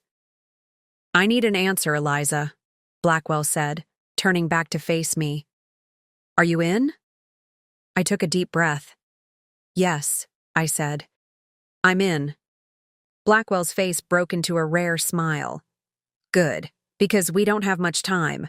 The board expects a comprehensive implementation plan in 3 weeks. 3 weeks? I nearly choked. That's impossible. "Welcome to the C-suite, Ms. Chen," Blackwell said, extending his hand. "Impossible is where we begin." The next morning, I arrived at the office before dawn. The city was still shrouded in darkness as I made my way through the silent corridors of Meridian's headquarters. My new office, previously belonging to the now-retired Chief Strategy Officer, felt cavernous and impersonal. I'd have to make it my own eventually, but that was the least of my concerns right now. I spread the contents of Blackwell's folder across my desk and began organizing them into categories. By the time my newly assigned assistant Marcos arrived at 7:30, I had covered one entire wall with sticky notes and diagrams. "Good morning, Ms. Chen," he said, taking in the scene with raised eyebrows. "I brought coffee." "You're a lifesaver," I said, gratefully accepting the steaming cup. "And please, call me Eliza." Marcos nodded, though I could tell he wasn't entirely comfortable with the informality. "Mr. Blackwell informed me of your new position. Congratulations." "Thanks." I took a long sip of coffee. "I'm going to need your help assembling a team. We have a massive task ahead and very little time." "Of course." Marcos pulled out his tablet. "What are you looking for?" I gestured to the wall of notes. "I need the best minds from every division. People who aren't afraid to think differently, and who genuinely care about impact. I want diversity of thought, background, and expertise." "Any specific names?" I thought for a moment. "Yes. Arav Patel from Supply Chain Analytics, Zoe Washington from Community Relations, Thomas Guerrero from Finance, and I hesitated before adding the last name, Diana Mercer from Marketing. Marcos's eyes widened slightly at the last name. Diana and I had a complicated history. She'd been vocal in her opposition to several of my previous proposals, calling them unrealistic and detrimental to brand positioning. But she was brilliant, and we needed someone who would challenge us. "I'll arrange meetings," Marcos said, making notes. "Thank you. Also, I need comprehensive data on our current environmental impact, labor practices, and community investments. And set up calls with our major suppliers. I want to understand their operations firsthand." Marcos nodded, seemingly unfazed by the barrage of requests. "Anything else?" I glanced at my wall of notes again. "Yes. Find out everything you can about Meridian's board members, their interests, priorities, blind spots. I need to understand what's driving this sudden shift." A flash of surprise crossed Marcos's face, but he quickly composed himself. "I'll see what I can do." After he left, I turned back to the documents. Something about this sudden corporate awakening felt off. Blackwell had always been progressive, for a CEO of his generation, but this level of commitment to social responsibility represented a seismic shift. What had changed, and why now? My phone buzzed with a message from Yasmin, my former teammate in the sustainability department. "Heard the news. Drinks tonight? We need to talk." I texted back a quick confirmation. If anyone could help me make sense of this situation, it was Yasmin. She had been at Meridian longer than I had, and possessed an uncanny ability to read the political currents within the organization. The day passed in a blur of meetings and information gathering. By evening, my head was spinning with data, possibilities, and questions. When I finally met Yasmin at our usual spot, a small, dimly lit bar a few blocks from the office, I felt as though I'd aged a year in a day. She was already there, nursing, a gin and tonic. Her expression was unreadable as I slid into the booth across from her. "Congratulations on the promotion," she said, raising her glass. "Chief Impact Officer, fancy." "Thanks," I replied, signaling the bartender for a whiskey. "It's been a whirlwind." "I bet." She studied me carefully. "So the million-dollar question, why did Blackwell really create this position?" I sighed. "That's what I'm trying to figure out. He says the board wants to reorient the entire company around social impact, not just as a side initiative, but as core strategy." Yasmin let out a low whistle. "That's not the Meridian we know." "Exactly. Something's shifted, but I can't figure out what." The bartender brought my drink, and I took a grateful sip, feeling the warmth spread through my chest. "I've heard rumors," Yasmin said, leaning forward, "about a potential acquisition. Or maybe a merger." My eyes snapped to hers. "With whom?" "Not sure, but it would explain the sudden interest in cleaning up Meridian's act. They need to look good for whoever's considering buying in." I frowned. "But Blackwell's talking about fundamental restructuring, not just cosmetic changes for optics." "Maybe the potential partner is demanding it," Yasmin suggested. "Or maybe—" She trailed off, swirling the ice in her glass. "Maybe what?" She hesitated. "Maybe Blackwell is trying to protect Meridian from a hostile takeover, making the company less attractive to certain types of investors by embedding social responsibility so deeply it can't be undone." The thought hadn't occurred to me, but it made a certain kind of sense. Blackwell had built Meridian from a mid-sized regional player into a global powerhouse. He was fiercely protective of its legacy, his legacy. "Either way," Yasmin continued, "you're in a precarious position. If this is just corporate theater, you're being set up as the face of it. If it's genuine, you'll face massive resistance from entrenched interests." "Comforting," I said dryly, finishing my drink. Yasmin reached across the table and squeezed my hand. Hey, if anyone can navigate this, it's you. Just watch your back. And maybe start documenting everything. Her warning stayed with me as I headed home that night. The city glowed with artificial light, countless office buildings where people like me spent their lives trying to climb corporate ladders. I'd always told myself my ambition was different, that I wanted to rise not for power or money, but to create positive change from within the system. Now I had my chance. The question was, at what cost? The team came together more quickly than I'd anticipated. By the end of the week, I had assembled a core group that represented a cross-section of Meridian's various divisions. We commandeered a conference room and transformed it into our war room, walls covered with data visualizations, strategic frameworks, and an evolving implementation timeline. Arav Patel, our supply chain expert, was presenting his initial analysis when Diana Mercer finally arrived, 15 minutes late. She slipped into the room with a muttered apology, but her eyes betrayed no remorse. As I was saying, Arav continued, gesturing to a complex map projected on the screen, our current supply chain involves over 2,500 vendors across 43 countries. If we're serious about ethical sourcing, we need to audit all of them, which would take years, Diana interrupted. Years we don't have, not to mention the cost. I took a deep breath. We're brainstorming at this stage, Diana. No idea is off the table. She raised an eyebrow. Including impractical ones? Before I could respond, Thomas Guerrero from finance jumped in. What if we prioritize? Start with our top 100 suppliers by volume, implement new standards with them, then work our way down the list.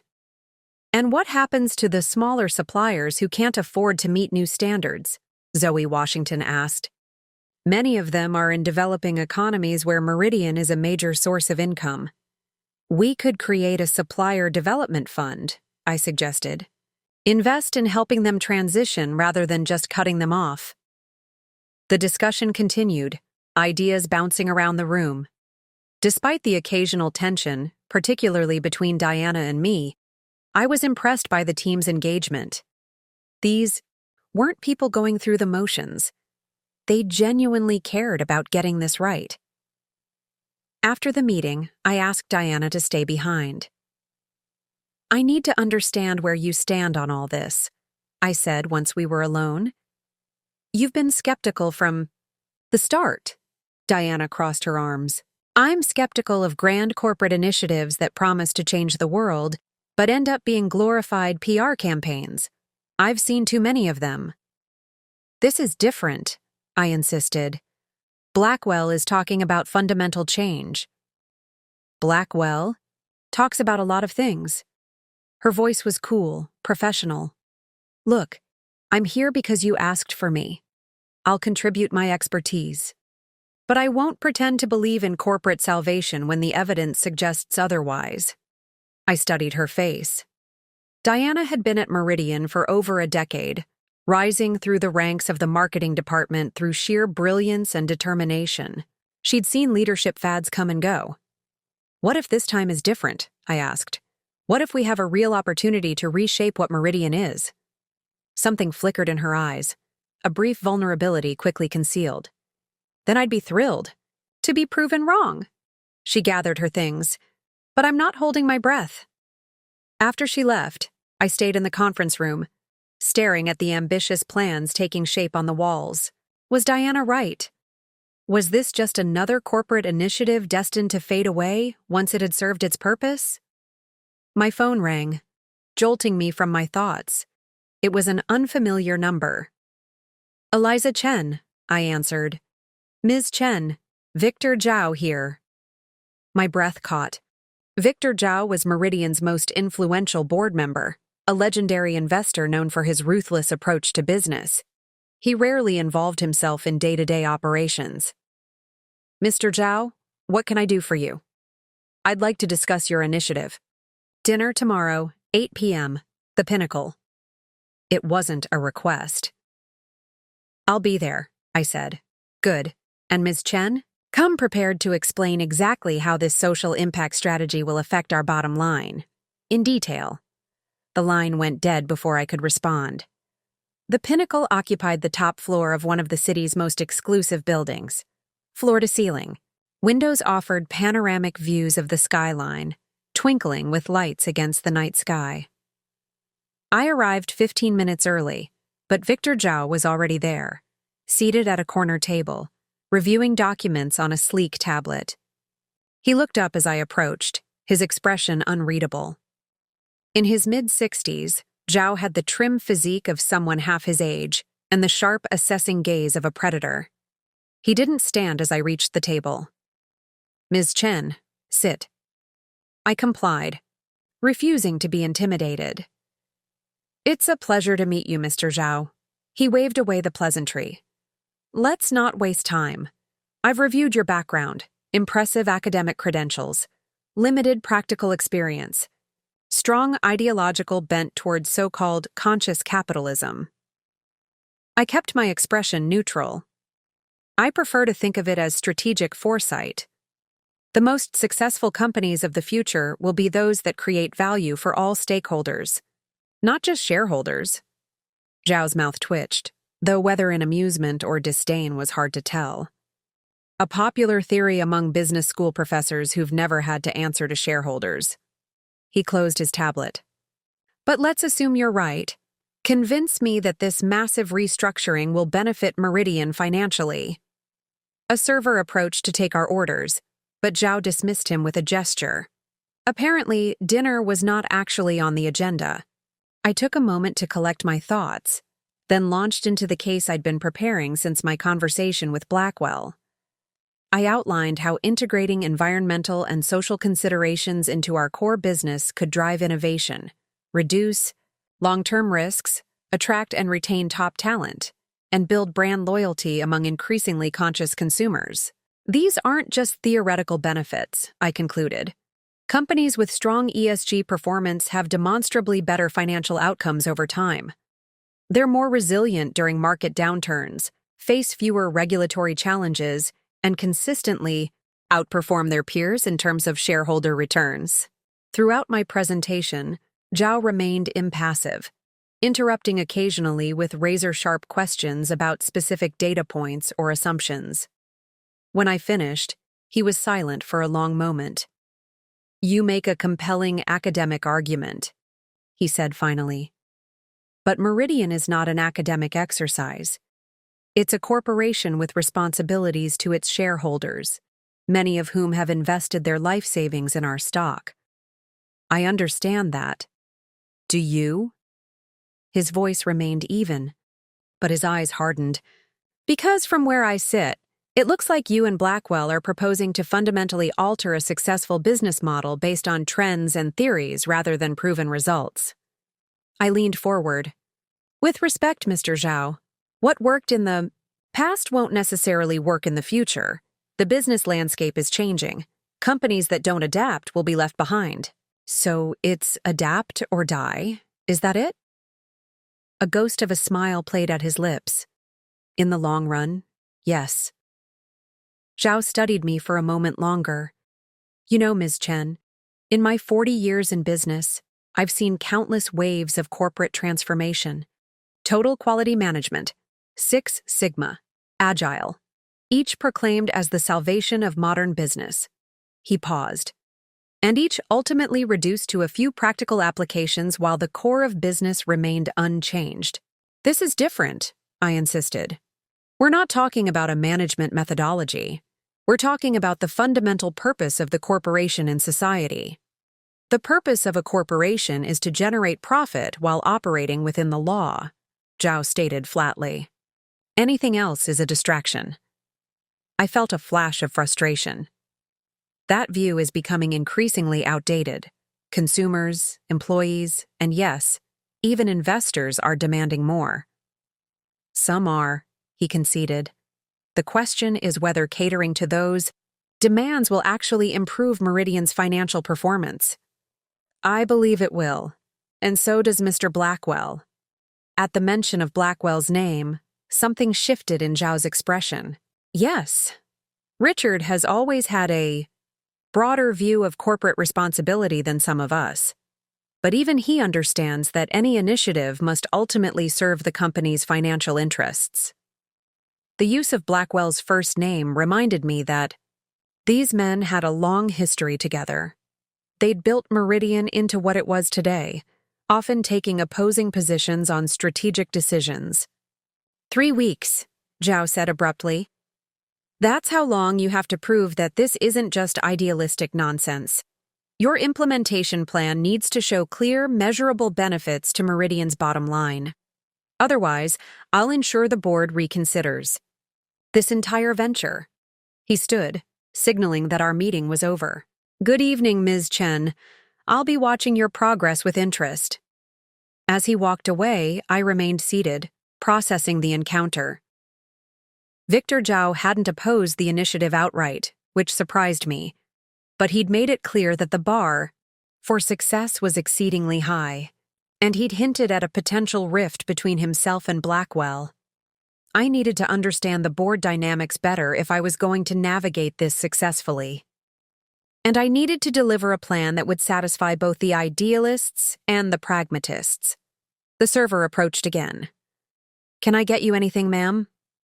I'll take that dinner now, I said, and a very strong drink. The next morning, I called an emergency meeting with my core team.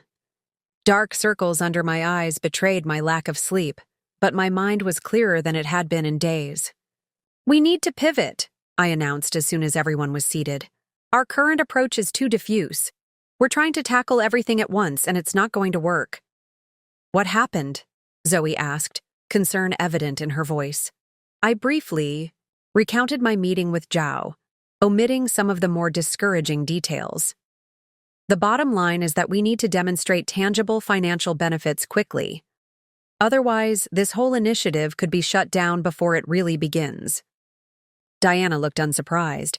I told you this would happen. You did, I acknowledged. And now we need your expertise more than ever. How do we make this compelling, not just ethically, but financially?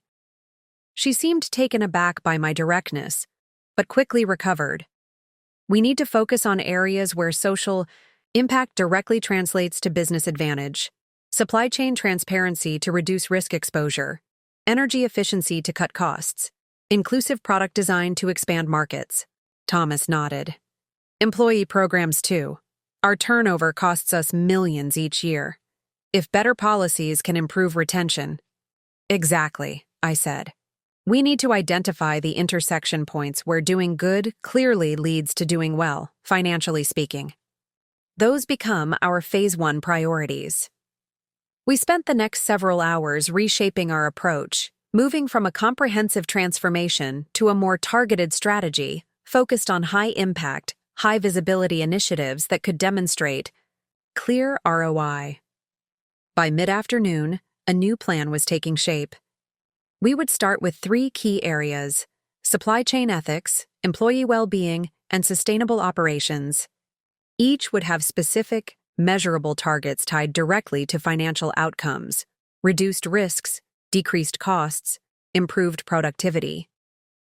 This still represents significant change, Arav noted, but it's more digestible and defensible to skeptics like Zhao, Diana added.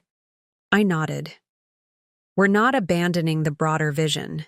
We're just being strategic about how we get there. Small wins build momentum for bigger transformation.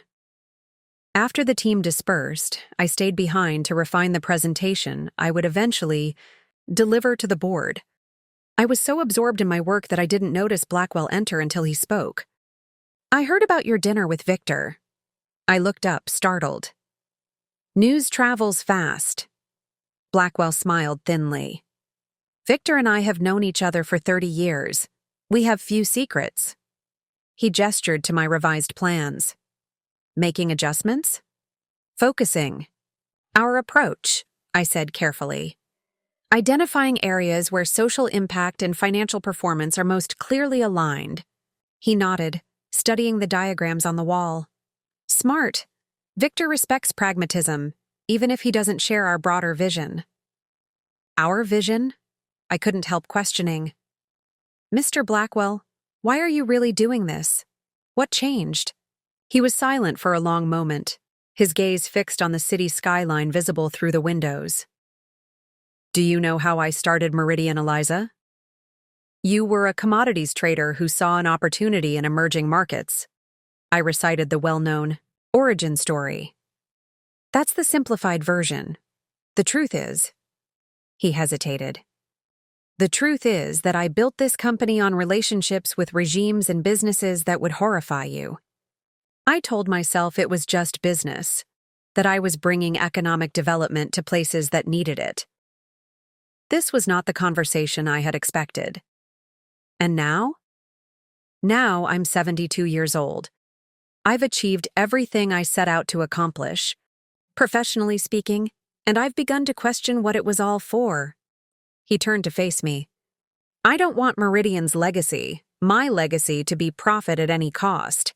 I want to show that a different way is possible." His sincerity seemed genuine, but something still didn't add up. "And the board agrees with this evolution?" "Some more than others," he admitted. "Victor is concerned. Others see the writing on the wall. The world is changing, Eliza. Business must change with it." "Is there something more immediate driving this?" I pressed. "A potential merger or acquisition, perhaps?" Blackwell's expression sharpened. "Where did you hear that?" "It's just speculation," I said quickly. But such a dramatic shift naturally raises questions. He seemed to consider how much to reveal. "There are always opportunities being explored. But this initiative is about positioning Meridian for long-term success, not any specific transaction." He wasn't giving me the full story, but I decided not to push further for now. "I need to know I can count on you, Eliza," Blackwell continued. "This won't be easy. Victor is powerful, and he's not the only skeptic on the board." "I'm committed to making this work," I assured him. "But I need your complete support. No surprises, no hidden agendas." He extended his hand. "You have my word." As we shook hands, I couldn't help wondering if that word would hold when the real challenges began. The next 2 weeks passed in a blur of research, planning, and endless meetings. My team worked around the clock, fueled by a combination of caffeine, ambition, and, for some at least, genuine belief in what we were trying to accomplish. We faced resistance at every turn. Department heads worried about disruption to their operations. Finance obsessed over costs. Legal raised concerns about potential liabilities. Even HR, which stood to benefit from many of our proposed initiatives, seemed wary of change. Through it all, I tried to maintain focus on our revised strategy. Demonstrate clear business value while staying true to the broader vision. It was a delicate balance, requiring constant adjustment and occasional compromise. Diana proved surprisingly invaluable during this period. Her skepticism, once frustrating, now served as a useful counterbalance to my own idealism. She had an uncanny ability to anticipate objections and help craft responses that addressed both ethical and financial concerns. "You know," she said, one evening as we refined our presentation yet again, "I'm still not convinced this will work long term. But I have to admit, your approach is more substantive than I expected." Coming from Diana, this was high praise indeed. "Thanks," I said, allowing myself a small smile. "I think we might actually pull this off." She raised an eyebrow. "Don't get ahead of yourself. The board presentation is still a week away, and a lot can happen in a week." Her words proved prophetic. The very next morning, Marcos rushed into my office looking uncharacteristically flustered. "You need to see this," he said, thrusting a tablet toward me. It was an article from a prominent business publication. Meridian Global in talks with Ecotech for major stake.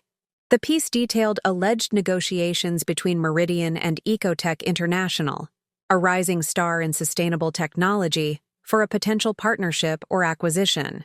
Is this why Blackwell launched the Social Impact Initiative? Marcos asked. To make Meridian more attractive to Ecotech? I skimmed the article, my mind racing. Ecotech had built its brand on ethical business practices and technological innovation aimed at environmental challenges. A partnership would indeed make strategic sense, if Meridian could demonstrate compatible values. I don't know, I admitted. Blackwell mentioned exploring opportunities, but not anything specific. Before I could process the implications further, my phone buzzed with a message from Blackwell's assistant. Emergency board meeting, 2 p.m., your presence requested. I spent the next few hours trying to gather more information while preparing for the meeting. Yasmin provided what details she could about Ecotech, their rapid growth, charismatic founder, and strict criteria for business partners. But there was little concrete about the rumored deal. By the time I entered the boardroom, my nerves were strung tight. The atmosphere was tense, with board members speaking in hushed tones that ceased abruptly when I appeared.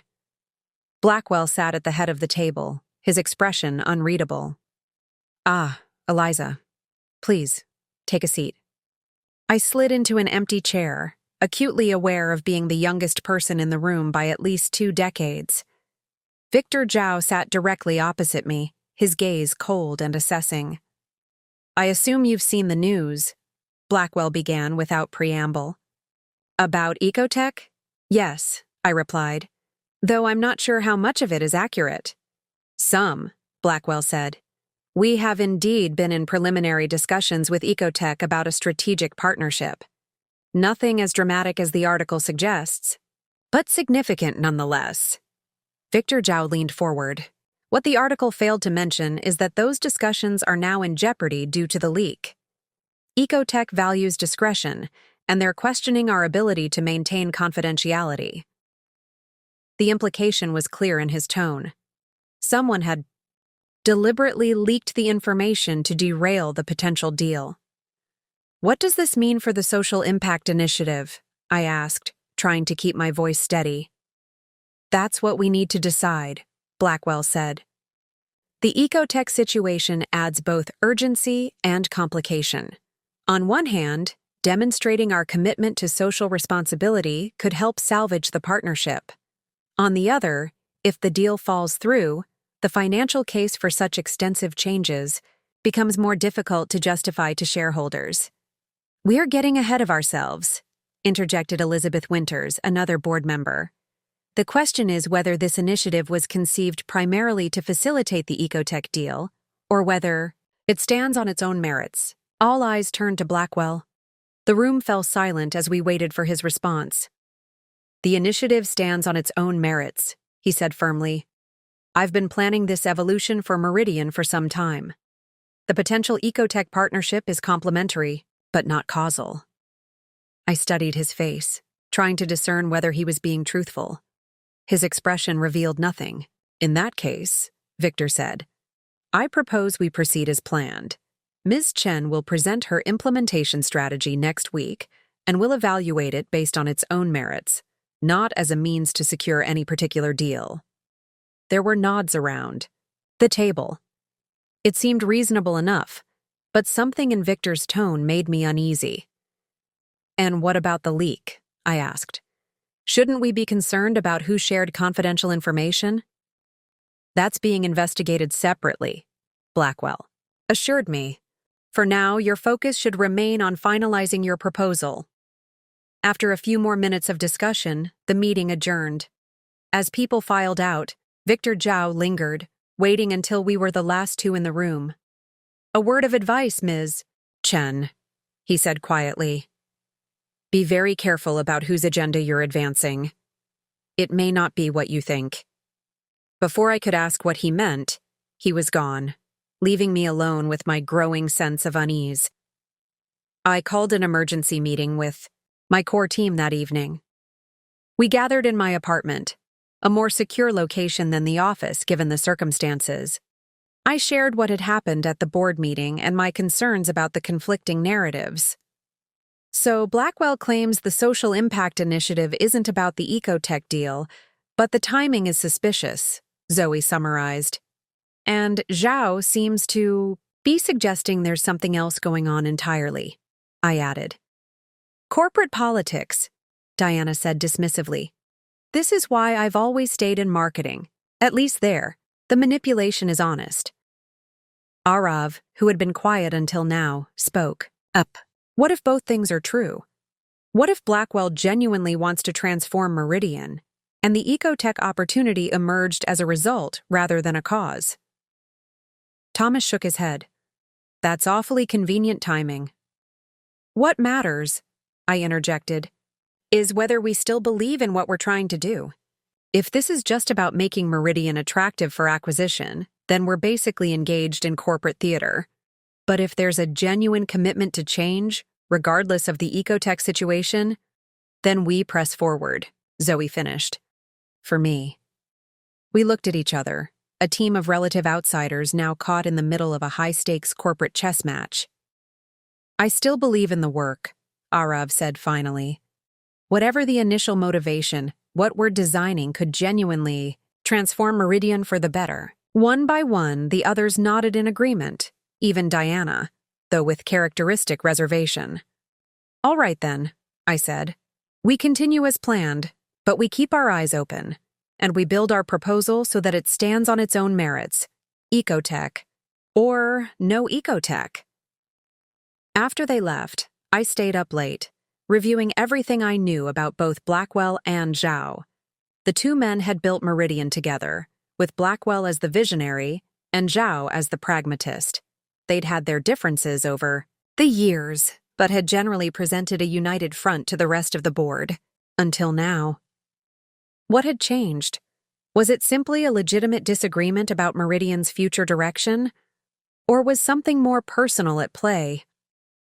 I thought back to my conversation with Blackwell. His comments about legacy had seemed sincere, but they didn't fully explain the urgency and scale of the proposed changes, and Zhao's warning continued to bother me. Be careful about whose agenda you're advancing. My phone rang just after midnight.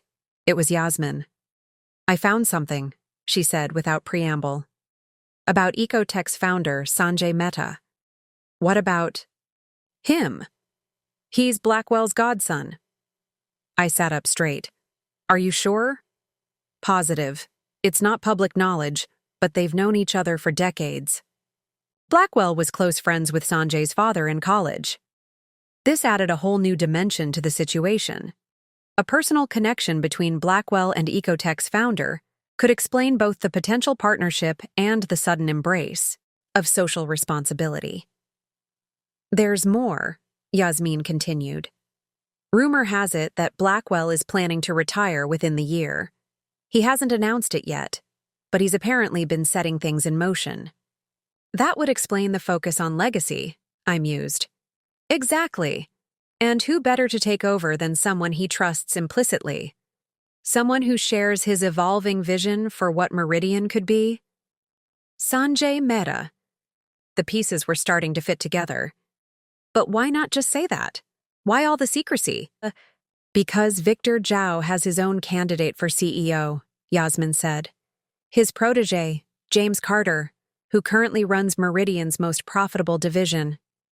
This isn't just about business strategy, Eliza. It's about succession planning and who controls Meridian's future. After we hung up, I sat in the darkness of my apartment, contemplating this new information.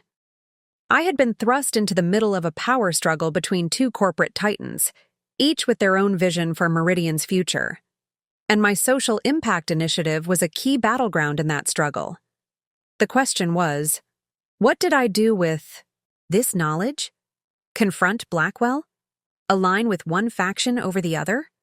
Or try to chart an independent course focused solely on the initiative itself?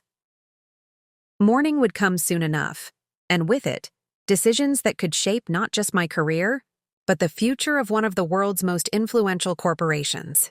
I decided to speak with Blackwell directly. No accusations, just a straightforward request for clarity. He agreed to meet me for breakfast at a small cafe several blocks from the office, neutral territory where we could speak freely. I appreciate your candor, he said after I laid out what I had learned about Sanjay Mehta and the succession rumors. He didn't seem surprised or upset by my knowledge. I should have been more forthcoming with you from the start. So it's true? He nodded, stirring his coffee absently. Sanjay is indeed my godson. And yes, I am planning to step down as CEO. Within the next 12 months, though, that information is not yet public. And the Social Impact Initiative? Is it really about transforming Meridian, or is it about paving the way for Sanjay to take over? Blackwell sighed, his gaze drifting to the window where early morning commuters hurried past. It's both, Eliza. I genuinely believe that corporations like Meridian need to evolve. The old model of profit above all else isn't sustainable. Not environmentally, not socially, and ultimately not financially either. He looked back at me. But yes, I also believe Sanjay is the right person to lead Meridian into this new era. He's built Ecotech on principles that align with where I think Meridian needs to go. And Victor Zhao opposes this. Victor is a brilliant businessman, but he represents an older philosophy. He sees social responsibility as a distraction from the core purpose of maximizing shareholder value. Blackwell's voice held no animosity, just a weary acceptance of their fundamental difference.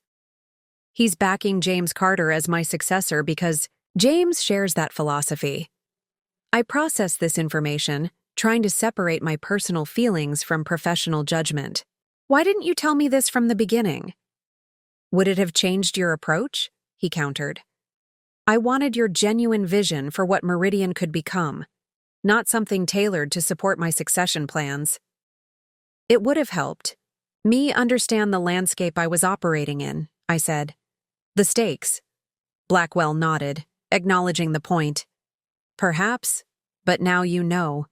The question is, what will you do with this information? It was the same question I'd been asking myself, all night. I believe in the initiative, I said slowly. I think it's the right direction for Meridian, regardless of who becomes the next CEO. But I won't be used as a pawn in a corporate power struggle. Fair enough. Blackwell seemed to respect my position. Then I suggest we proceed as planned. Your presentation to the board is still scheduled for next week. Make your case based on the merits of the initiative itself. Let the succession question sort itself out separately. And if Victor tries to undermine the initiative to block Sanjay's path? Blackwell's expression hardened slightly. Victor is many things, but he's not reckless. He won't sabotage something that could benefit Meridian just to win a power struggle. He paused. At least I don't think he will. That wasn't entirely reassuring, but it was honest. All right, I said. I'll focus on making the strongest possible case for the initiative. But no more surprises, please. I need to know what I'm walking into. Agreed. Blackwell extended his hand across the table. You have my word that I'll keep you informed of any relevant developments. As we shook hands, I couldn't help wondering if I was making the right choice. I was still caught between powerful competing interests, but at least now I understood the terrain better. The key would be to ensure that the Social Impact Initiative remained true to its purpose, rather than becoming merely a vehicle for Blackwell's succession plans. Back at the office, I found Diana waiting in my office. We need to talk, she said as soon as I entered. Something's happening. What do you mean? She closed the door behind me. Marketing just received urgent instructions to prepare materials highlighting Meridian's commitment to social responsibility for a major announcement next week, the same day as your board presentation. My conversation with Blackwell had been less than an hour ago. What kind of announcement? They wouldn't tell us details, just that it's transformative and will position Meridian as a leader in corporate citizenship. She watched my face carefully. You didn't know about this, did you? No, I admitted. I just met with Blackwell and he didn't mention any announcement. Diana's expression darkened. Then someone is moving pieces on the board without telling you. She hesitated before adding, There's more. James Carter has been calling emergency meetings with his leadership team. Closed-door sessions, no assistants, allowed. Carter was Zhao's protege, the one being groomed as Blackwell's potential successor. How do you know that? I have friends in that division, she said simply. The point is, something's brewing, and it's going to break before your presentation next week. I sank into my chair, trying to process this new information. Despite Blackwell's promise of transparency, events were clearly moving faster than he was sharing with me. Or perhaps he wasn't fully in control of the situation anymore. What do we do? Diana asked. For a moment, I was surprised by her use of we rather than you. Despite her initial skepticism, Diana had become one of my most trusted allies in this increasingly complex situation. We accelerate, I decided. If there's going to be an announcement, we need to make sure our implementation plan is solid and ready to go. No gaps, no vulnerabilities that could be exploited. Diana nodded. I'll gather the team. Over the next few days, we worked with renewed urgency. The rumor mill at Meridian was in overdrive, with whispers of everything from a major acquisition to a corporate restructuring to Blackwell's retirement. I tried to focus solely on our task, but the constant speculation was distracting. Blackwell remained unavailable, suddenly called away on urgent international business. His absence only fueled the rumors and left me without the guidance he had promised.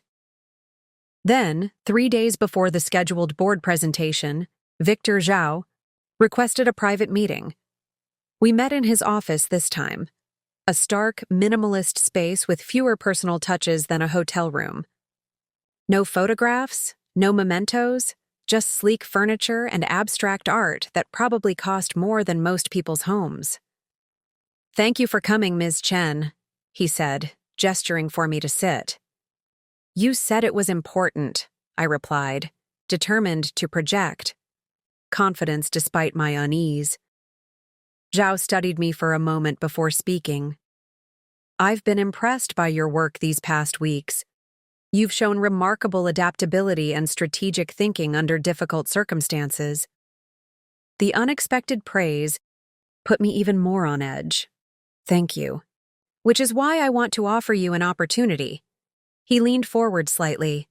Things at Meridian are about to change significantly. When they do, certain people will find themselves on the wrong side of that change. People like Richard Blackwell? I ventured. Zhao's expression remained impassive. Richard has made his choices. The board has made different ones. The implication was clear. Blackwell was losing the power struggle. What does this mean for the Social Impact Initiative? That depends entirely on you. Zhao slid a folder across the desk. This is an alternative implementation plan for corporate social responsibility at Meridian. More focused, more measured, and, most importantly, more aligned with our core business objectives. I opened the folder to find a completely reworked version of my initiative. Gone was the fundamental reorientation of Meridian's business model.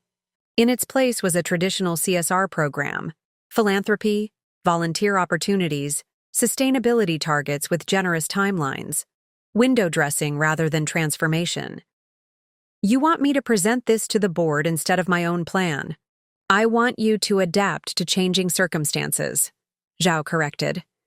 Richard's vision for Meridian is no longer relevant. This approach is what the board will approve.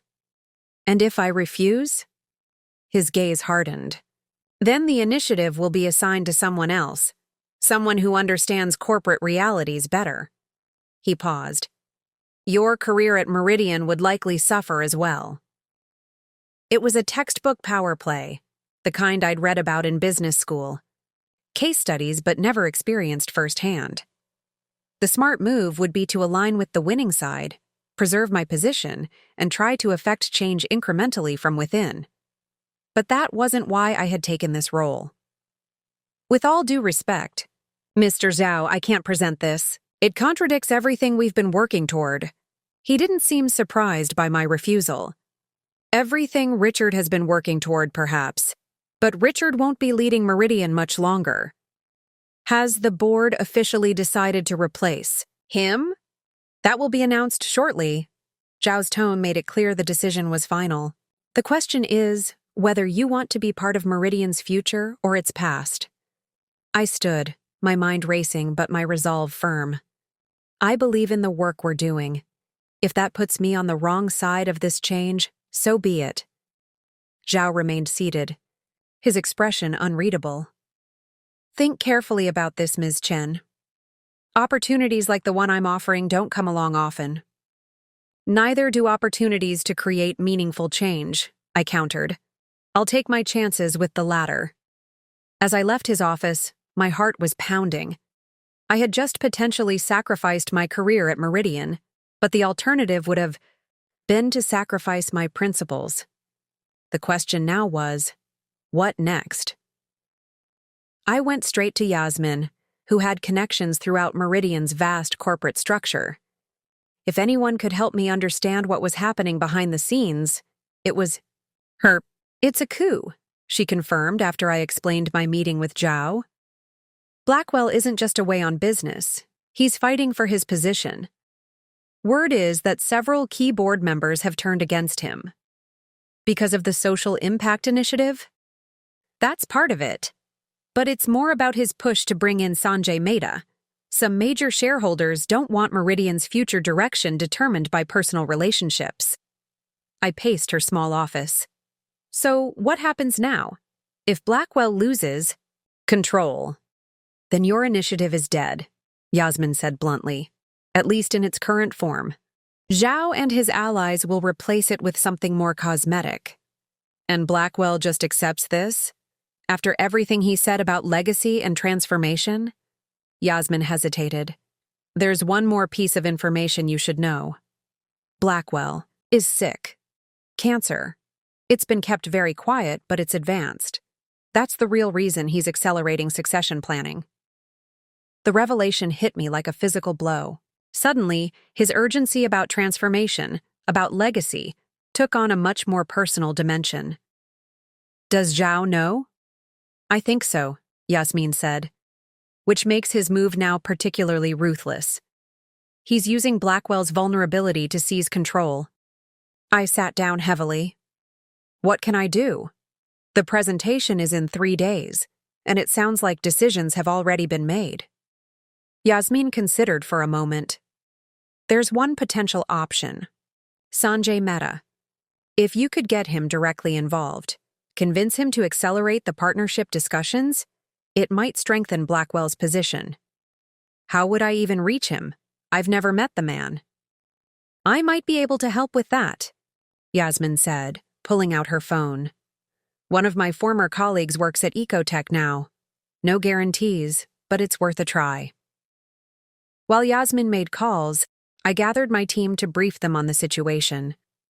They deserved to know what they had become involved in. So this whole thing might have been for nothing, Diana said when I finished explaining. Her tone wasn't accusatory, just resigned. Not necessarily, I countered. The work we've done is solid. The approach is right, even if the timing and politics are challenging. But without Blackwell's support, Thomas began. We find another way, I interrupted.